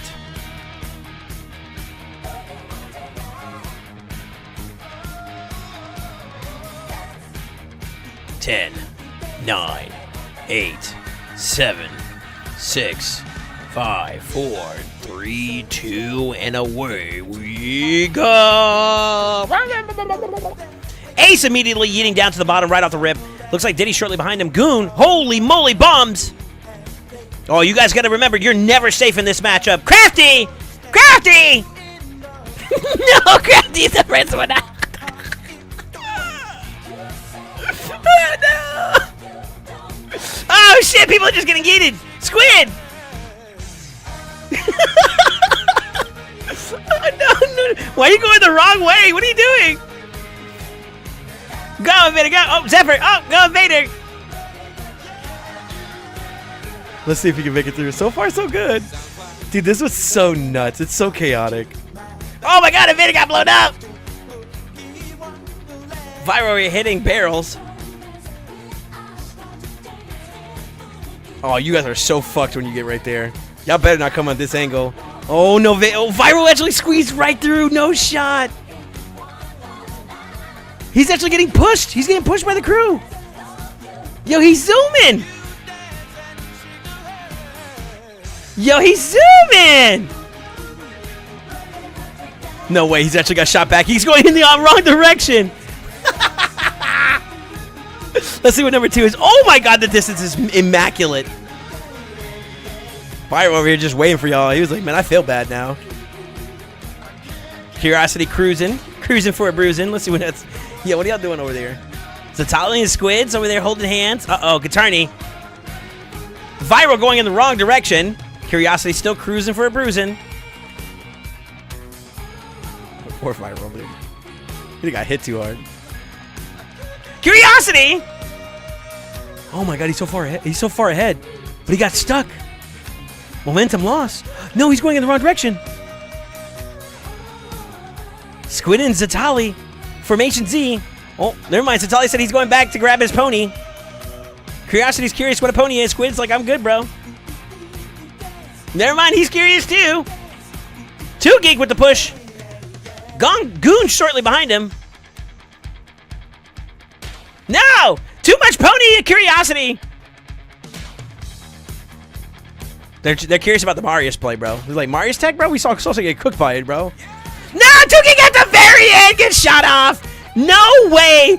Oh, my God. So such a momentous occasion just to get cooked at the very end, bro. I'm for it. Where's number 2 at? Sub-Zero just cruising right along. Diddy might be the low-key demon here.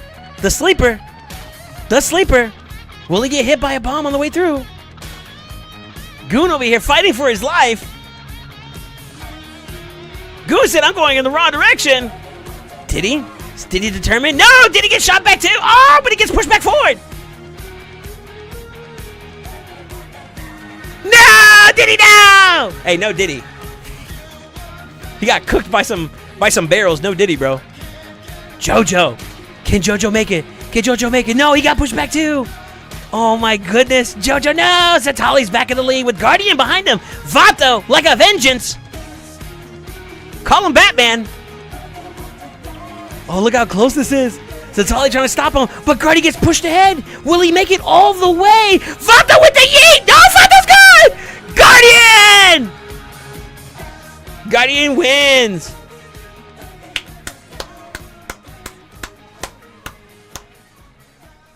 Not bad.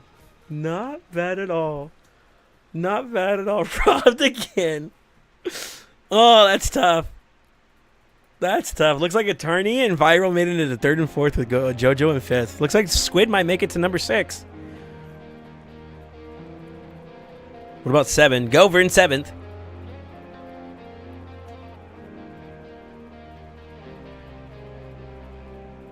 Diddy in 8th. Who's going to be number 9 number 10? Looks like it's going to be Zephyr and Curiosity. Curiosity in 9th. Zephyr in 10th. Poor what's going on with Elite, dude? He didn't even make it up for it. Oh, I was such a believer of Crafty, but he got dunked on right off the rip. That's so tough. Oh, God. Y'all don't realize how much I've been cheesing this entire time when I saw that. Dude, this map is actually fun to narrate or to commentate. It's so fun. Because it's like the moment you think you got like a lead, something happens and you get snapped at. It's snapped back to reality, bro. It's so funny to watch. It's so funny to watch. All right, boys. We literally just consumed a whole hour just playing marbles. Can y'all believe that? Too easy content. Easy content. I was thinking about it in the back of my head. I was like, you know what? Why am I doing this trashy way of doing a giveaway? Let me actually hook y'all up with something fun.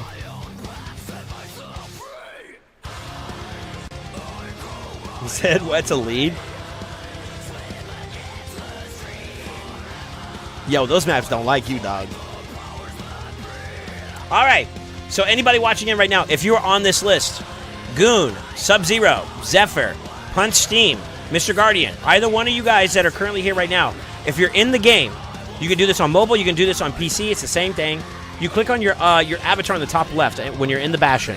You see how it has player info and all that stuff like that, like profile options, info? If you click info, there's a section that has your player ID. I need everything after this line. So after that line right there, the number to the right, I need that. Copy that, send that to me in a DM, and I'll pass it along to Playerm, and Playerm's going to gift you guys some gems and a shard. I will say this, if you guys want more access to more giveaways and more stuff on top of that, we are pushing to get higher numbers in terms of participation as a content creator. Once we hit the next tier, I'll be able to do even more. So your support, your continued support is appreciated. Thank you. I hope you guys enjoyed that. That was fun.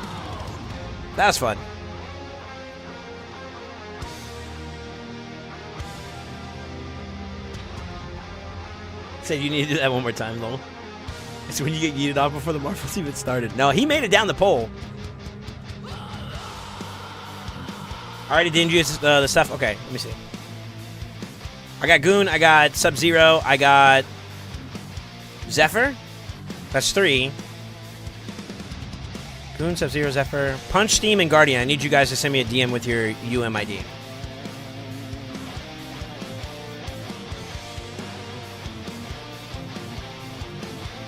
I said the whole number to begin with. I can work with it as long as preferably give me the number I care about, but I can work with it. It's fine. I have learned in today's age, people don't listen. It's tough.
Wait, say, have you not claimed your YouTube Premium thing yet? No, I haven't.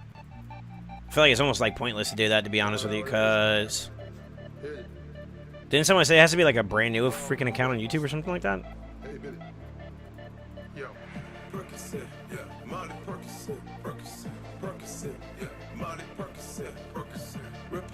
It's free energy? Doing what? Accept the rules? Okay, fine.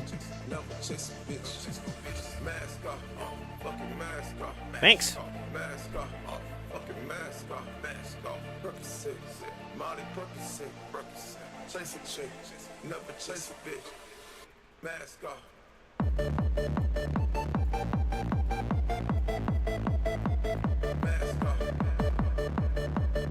We've been around too long.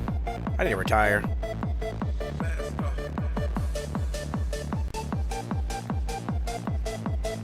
Alright, boys. I'm gonna double check with everyone here. Let's see. Goon, did you send me a message? The answer is yes. Sub-Zero, yes. Zephyr, yes. Punch Steam, still no message from you. And Guardian, no message from you.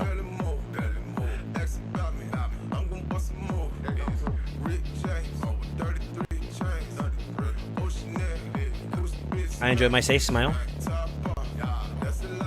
Sorry, I'm just trying to make sure we get all the stuff we were looking for, you know what I mean? Make sure I got the boys in, because I'm going to submit it tonight, if possible.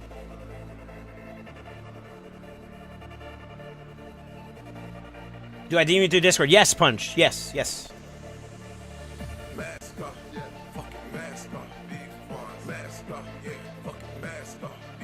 am I going to do next? I got my Hydra key down for Nightmare. I kind of don't want to do another one for right now. I could do Brutal Key, but I don't know if you guys would care to watch that. We got 10 minutes before reset, huh? Maybe we just chill for a little bit?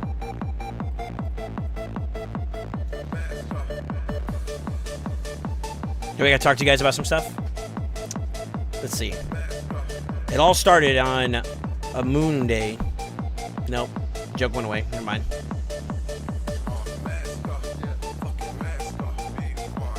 I will say this. If we're going to have a conversation for a second here, it's going to be interesting.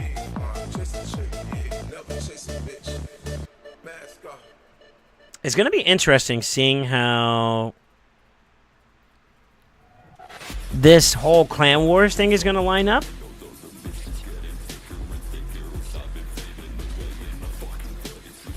I think what I'm going to start doing, because there's not enough information to go off right off the rip, right? But what I think I'm going to do to kind of prepare is I'm going to stockpile on resources. So maybe I need to start beefing up my silver. And, you know, like basically fill up my coffer so I have like stuff available. So that we know that once we have enough information to start making some decisions off of, what I will do is start using those resources and try to see if we can capitalize off of it. I think that's going to be the play for me for right now.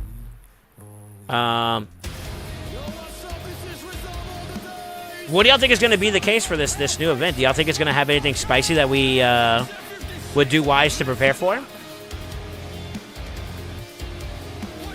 Let's discuss upcoming subathon dates. That's not happening anytime soon, sir. Next week sounds good? Nope. Nope. Nope. Nope. How many of you guys enjoy the subathon, though? On a real note, I actually didn't think people would enjoy it as much as they did, if we're being really honest. Was it because of the schedule, or was it because of the fact that we were constantly trying to be live as much as possible? It was nice until you booted out of marbles. Yeah, where's Khan at?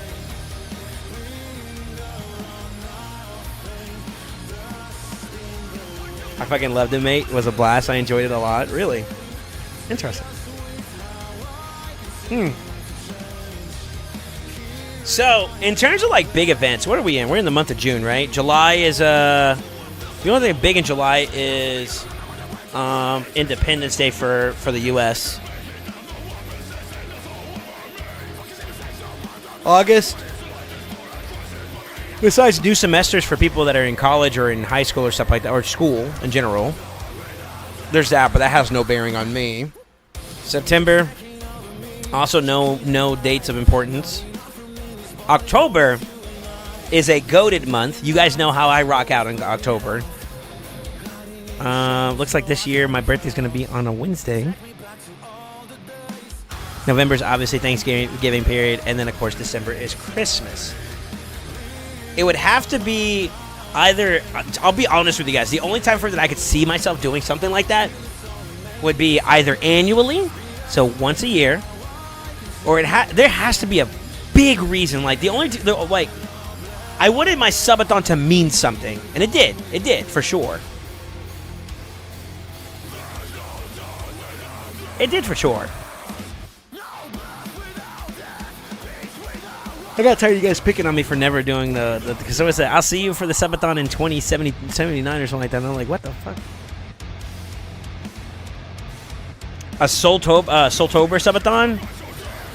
So that's the thing, though. I don't want to be grumpy. I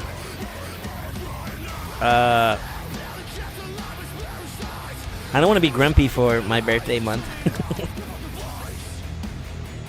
And honestly, I wish.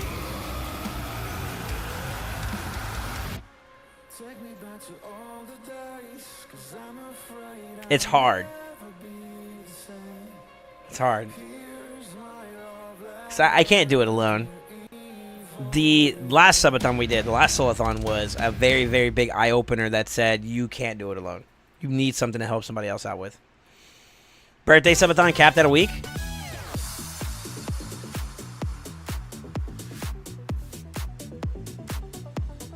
No, I feel like uncapped is the way to go, bro. If you're going to do a subathon, you got to go all out. That's one of those things that in transparency, the only reason why we had to stop it early was because of some YouTube problems. That's literally it. And to be honest with you, I think we found our answer to that problem, but a part of that means that we have to grow. Because, so there's some logistical errors and stuff like that we had to take care of. But, like, honestly, if we can make it to a point where, like, it doesn't hurt to do both platforms at the same time, I would have been more than perfectly okay with us just constantly going. Although my mother did say that I was looking like a walking zombie towards the end. And I don't know about you guys, but did y'all feel like I was, like, dead to the world after a certain point? I don't know.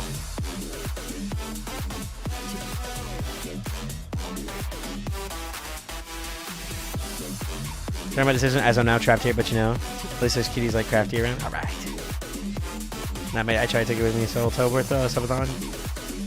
I know I need more experience. Birthday Soulathon, capped at a week. That's where I stopped at. I was pushing hard at the moment, but I like to chill when I want to. I could tell when you were tired.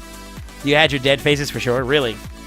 Well, I'm sorry if it got boring on like the sleepy periods. Then I'm sorry. I tried to make it as entertaining as I could, though. I'm about to vibe check some boys. You guys ready? You guys ready? I'm going to see how quickly people are, too. Can I get a huh? Huh? Someone passed the vibe check there. I think that was JoJo.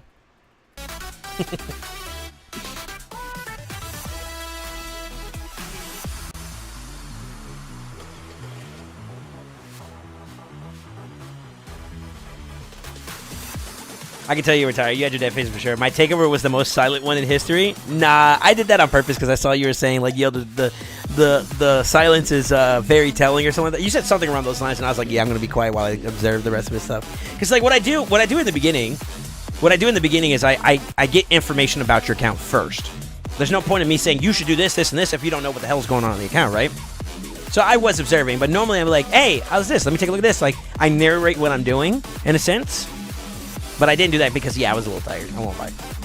That part I was a little more quiet on. But I did it on purpose towards the end because I was like, let me see how far I can drag it along. And then I even had to say, I was like, I'm sorry, I'm being quiet. I'm being too quiet, I got away from there. Guardian, you're going to have to help me out here, bro. Don't copy and paste it. There's a button that literally says copy ID, bro. Copy that and paste that so I don't have to, like, type it out. So if I type it out and it messes up, that's on you. Click the copy button and just paste it in Discord in the message, brother. Please, for me, for my sake. This dude screenshot the image for me.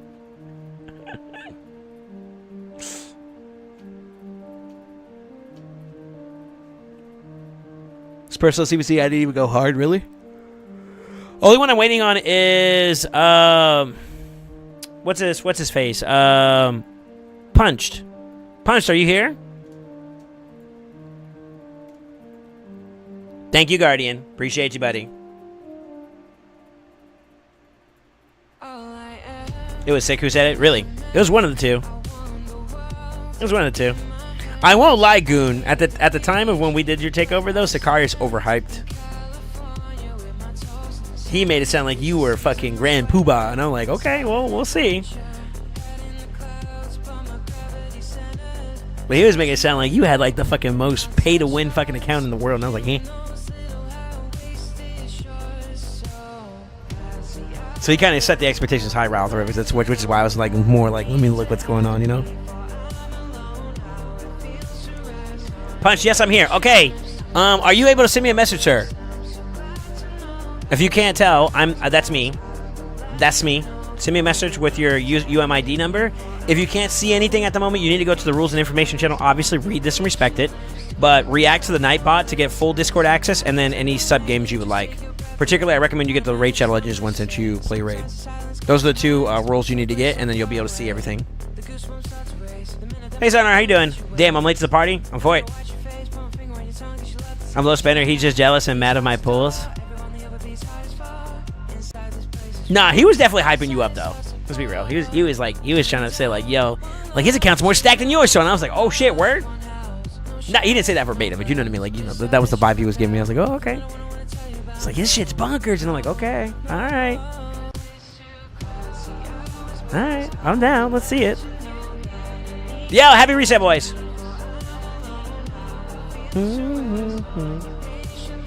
Had to hype up the homie. You know what it was, Goon? I think what it was, because like, I'm gonna dox him here. I think it was he wanted to make you sound good, just to make sure you were good for recruitment purposes.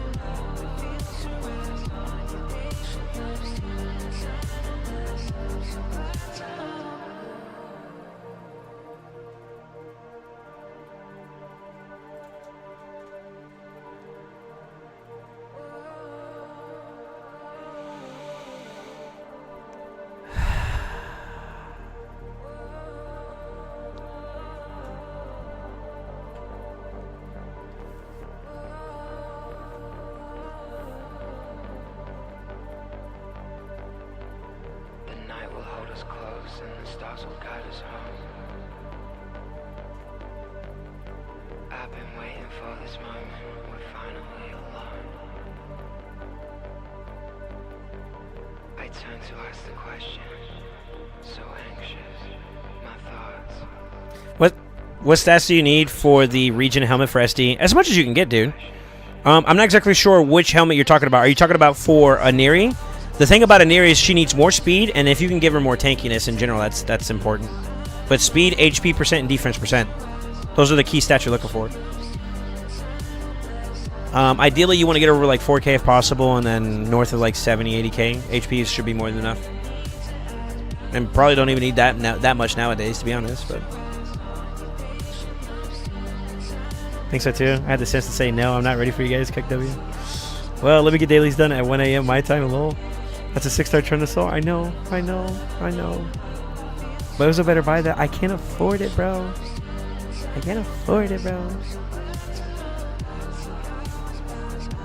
Do what you won't. You only have 5. Okay, that will change your key, mate. I know exactly how far I can go with something like this. That's all I'm going to say. If I got that right there, if I got that piece right there, it's go time, bro. It's go time, bro. There's some bullshit. I'm actually crying on the inside, dude. Pain. I'm in Spain without the S, bro. Buy it yellow? How, Sway? There's a mini Max pack in my face. Alright. That will win his clashes? Maybe. It would. Probably. You don't need that stupid Crixia, so somebody ban Sicarius. Well, not having the sub to buy sounds a bit free to play-ish, to be honest. You right. Actually, we recently got some really big souls, to be honest with you. Sell your own soul for it? Huh?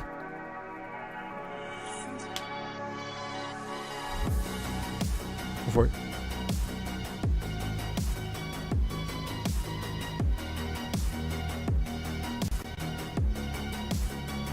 Steam, punch Steam. I need you to send your UMID, sir. I'm still waiting on you.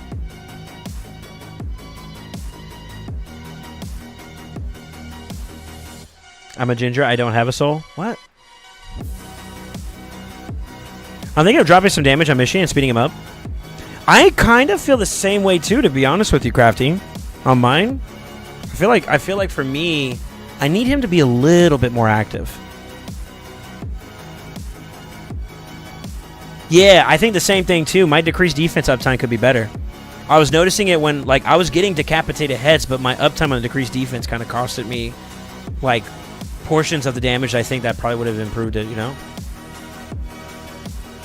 I'm with you. I was actually thinking about that. But I also think that without, like, dropping his damage, I think I can make up for it by glyphs. The thing is, though, is I'm hurting for glyphs right now, for being honest.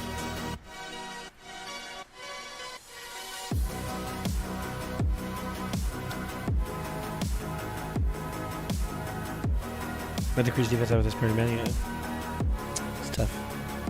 It is tough.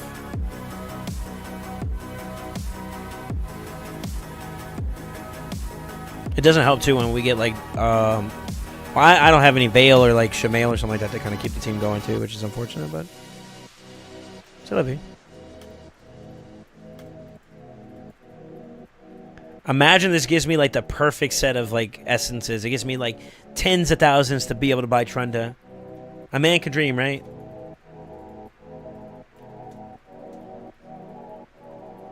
Pepe hands.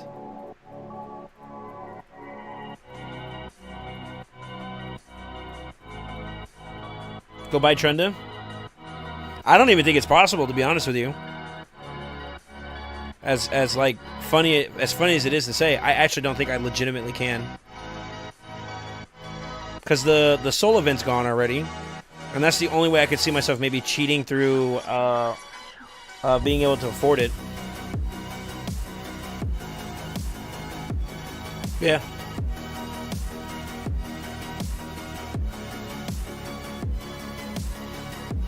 Damn, dude. No stone packs in the shop? I don't know. I don't think so, though.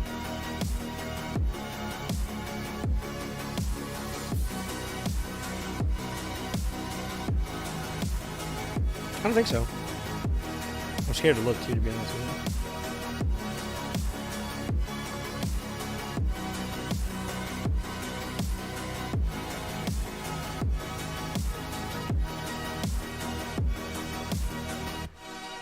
Damn.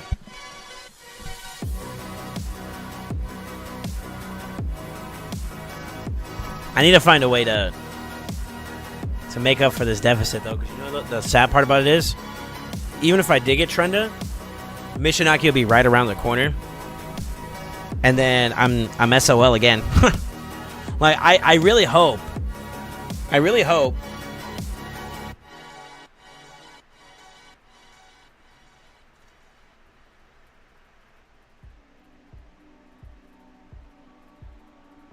There we go. They give us a way to kind of counter produce like some and offset some of this. I guess the original initial intent behind this was it for it to be a bit of a time gate. But most people are either super lucky or they brute force it with like finances to be able to accommodate around the amount you need. That's the only thing I can think of. But Trend over Michi any day? Yeah, I know, but what I'm saying is like no matter what, I'm still in such a like heavy deficit at the moment that it's kind of rough, you know? That's what I'm trying to say.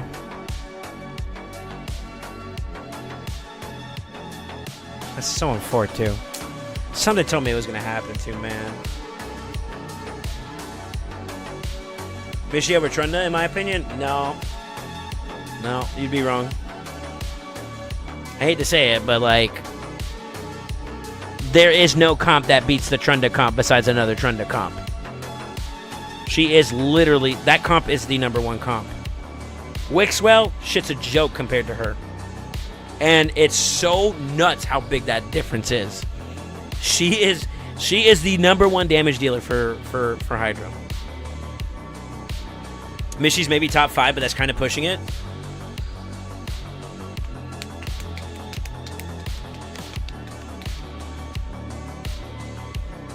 Who would be the top 5? Trent is obviously number 1. Who's number 2, 3, and 4?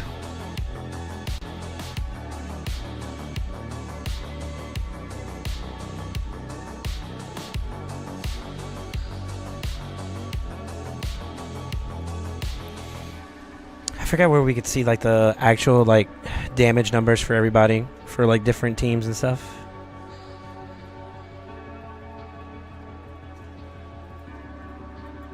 Oh, found it. Shit, Tashiro's definitely up there. I think Tashiro's number 2. If I'm looking at this correctly, it's Tashiro, Garrel, Mishinaki, then Razzleberg. Oh, wow, really? Mishi over Razzle.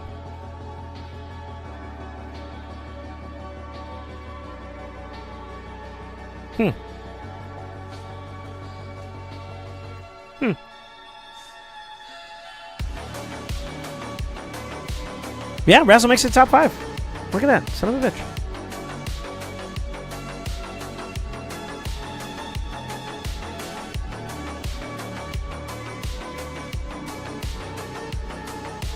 Rathalos is up there too. No, Rathalos is actually a lot lower on the totem pole.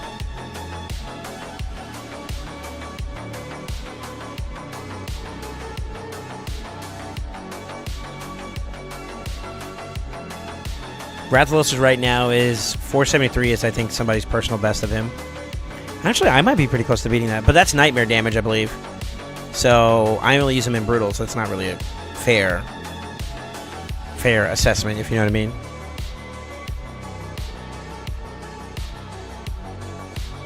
Oh, yep. Your Fortune's up there with his Calamitous. Ain't no way. Fortune on the leaderboards? No shot. Sure.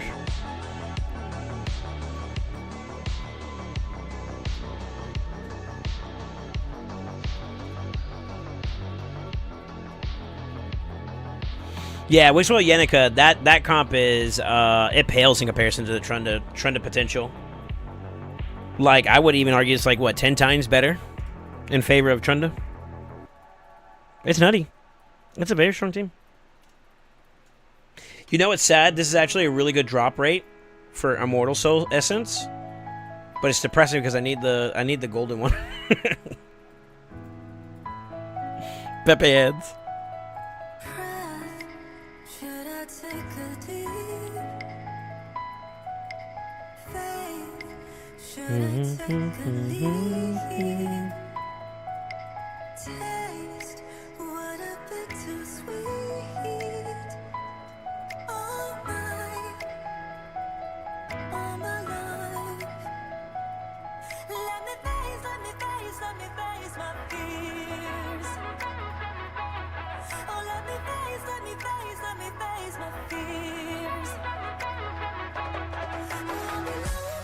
Can you mess with me because I'm having a hard time?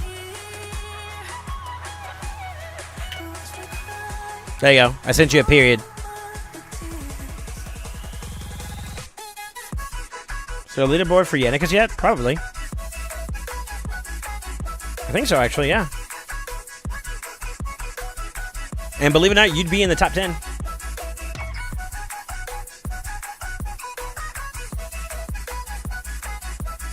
I don't know if that's just her damage straight up or if it's the total key damage. Let me see how they rationalize it.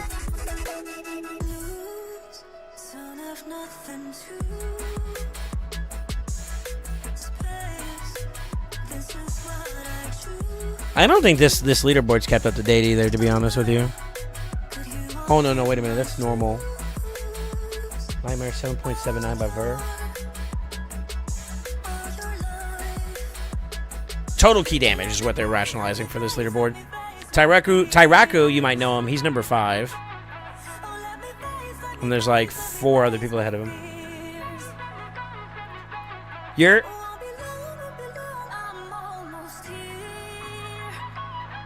Why are you guys sitting periods? I said I punched a period in Discord so he can send me his UMID number. Look at all these freaking Demetha lovers. Oh, lol.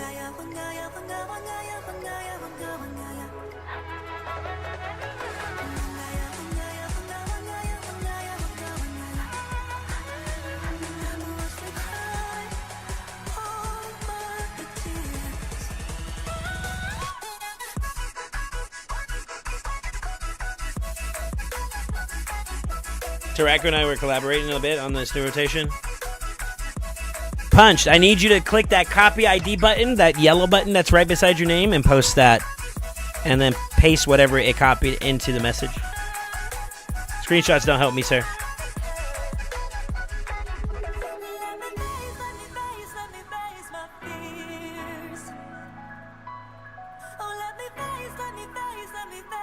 Yeah.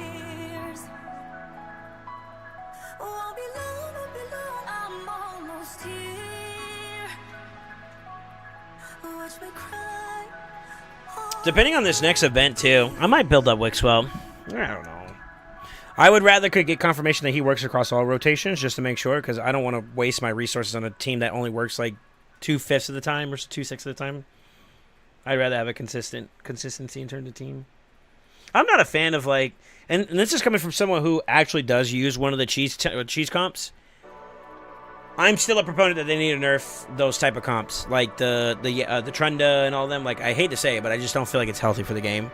Like, it makes like the hard work that I'm making towards like my traditional team that you see with like Razzle and all them, it makes it completely like pointless, honestly.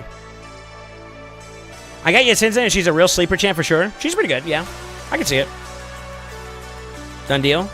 Sir, I need you to send me the actual message. Like, so this screenshot's not gonna do it for me. I need you to click the copy ID button that's to the right of your player ID. It'll copy it to your notepad or your phone's like, you know, temporary storage or whatever. Come into my messages and then paste it there. I need to be able to copy and paste that.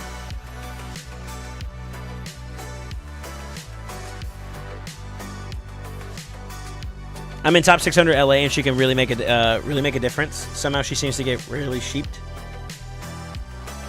I don't see her in that.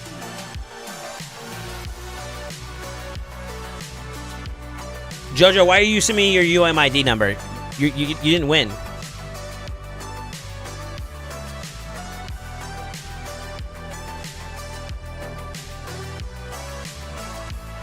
I can't find the leaderboards. I'm dumb. I don't know if I can invite people to this Discord.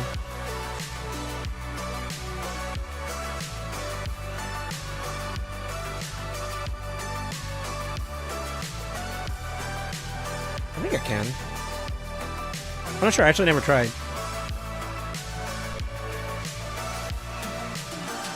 You think Final could be good in Hydra? Yeah. There's some niche cons and stuff like that. I'm gonna ban you fucks that are keep DMing me. Like, listen, we're working with Punched, all right? It's fucking bozo. What's up, Alex? How you doing, man? Yes, there's some niche comps that I've seen her work in. I think that if you're trying to lean too heavy into the Unity aspect of her kit, like, you know, basically hard high elves and all that like that, it's not gonna be like a high performing key, but it could still work technically. Technically. Is it just for CCs? No. It's actually open to other people besides me. I just don't think I have perms to invite people. I can try it.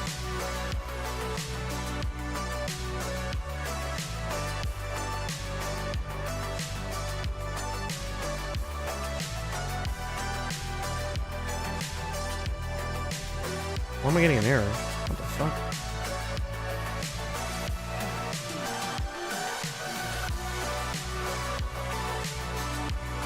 Her kid is decent without it, though, honestly. I mean, as always, I'd say just try it and see how you feel.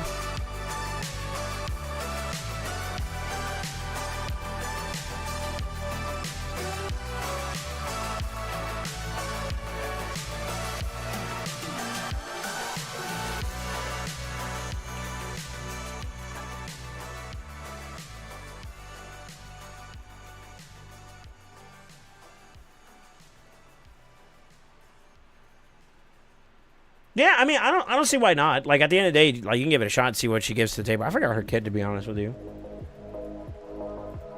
Hold on.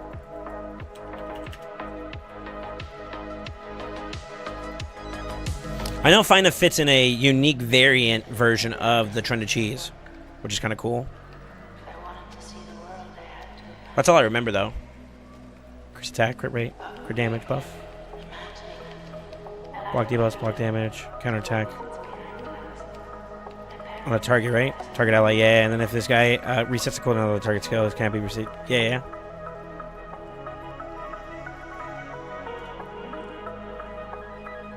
She's like a substitute for one of the Yumis, I think, right?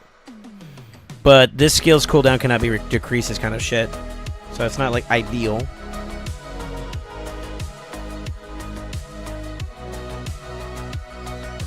It's not ideal. I think Yenica, or not Yenica, but double Yumi's still the best. Unfortunately. That'd be another big upgrade for my account. If I got like a second Yumi. A second Yumi means that my 5th or 6th slot could be opened up for probably Gertech. I'd probably throw him in there at that point and then let him cook.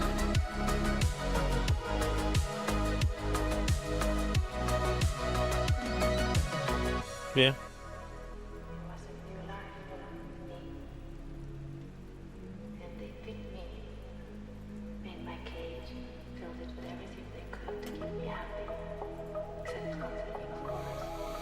Yeah, that's right. When paired with enough elves, she can decrease the cooldown via an extra turn mechanic. Yeah. Yep. This is true.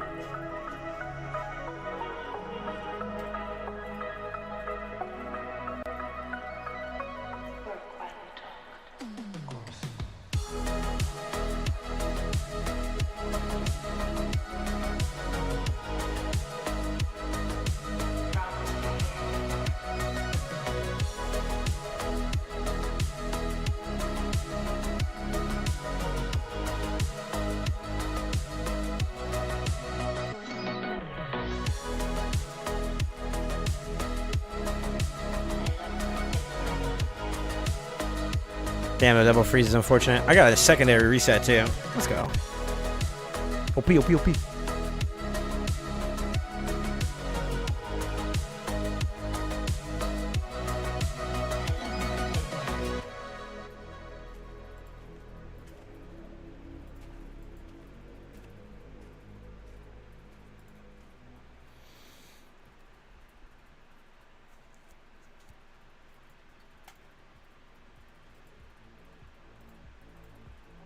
Take a pack.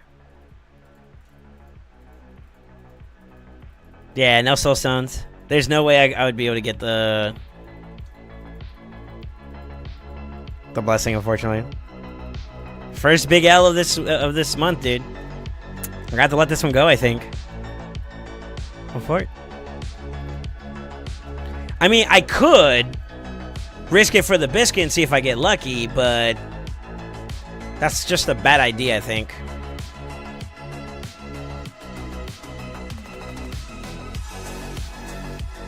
Although there's not really any champions right now that I like absolutely need to get like a 1 through 4 blessing on. Maybe Georgia if I want to bring him back. I guess Rotos too. I guess. I still gotta build him. I keep forgetting to.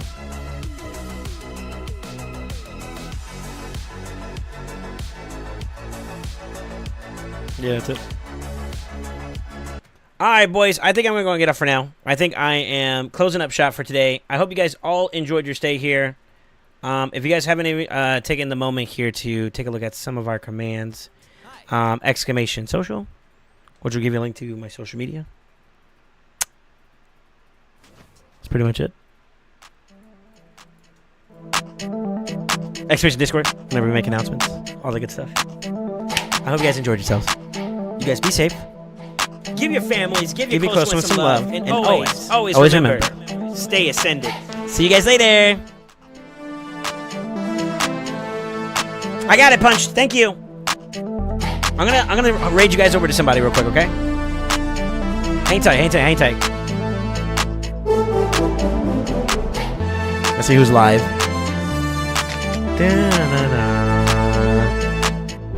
Ring. Never mind. I think I'm good. I'm good this round. You guys have a good one. There's space!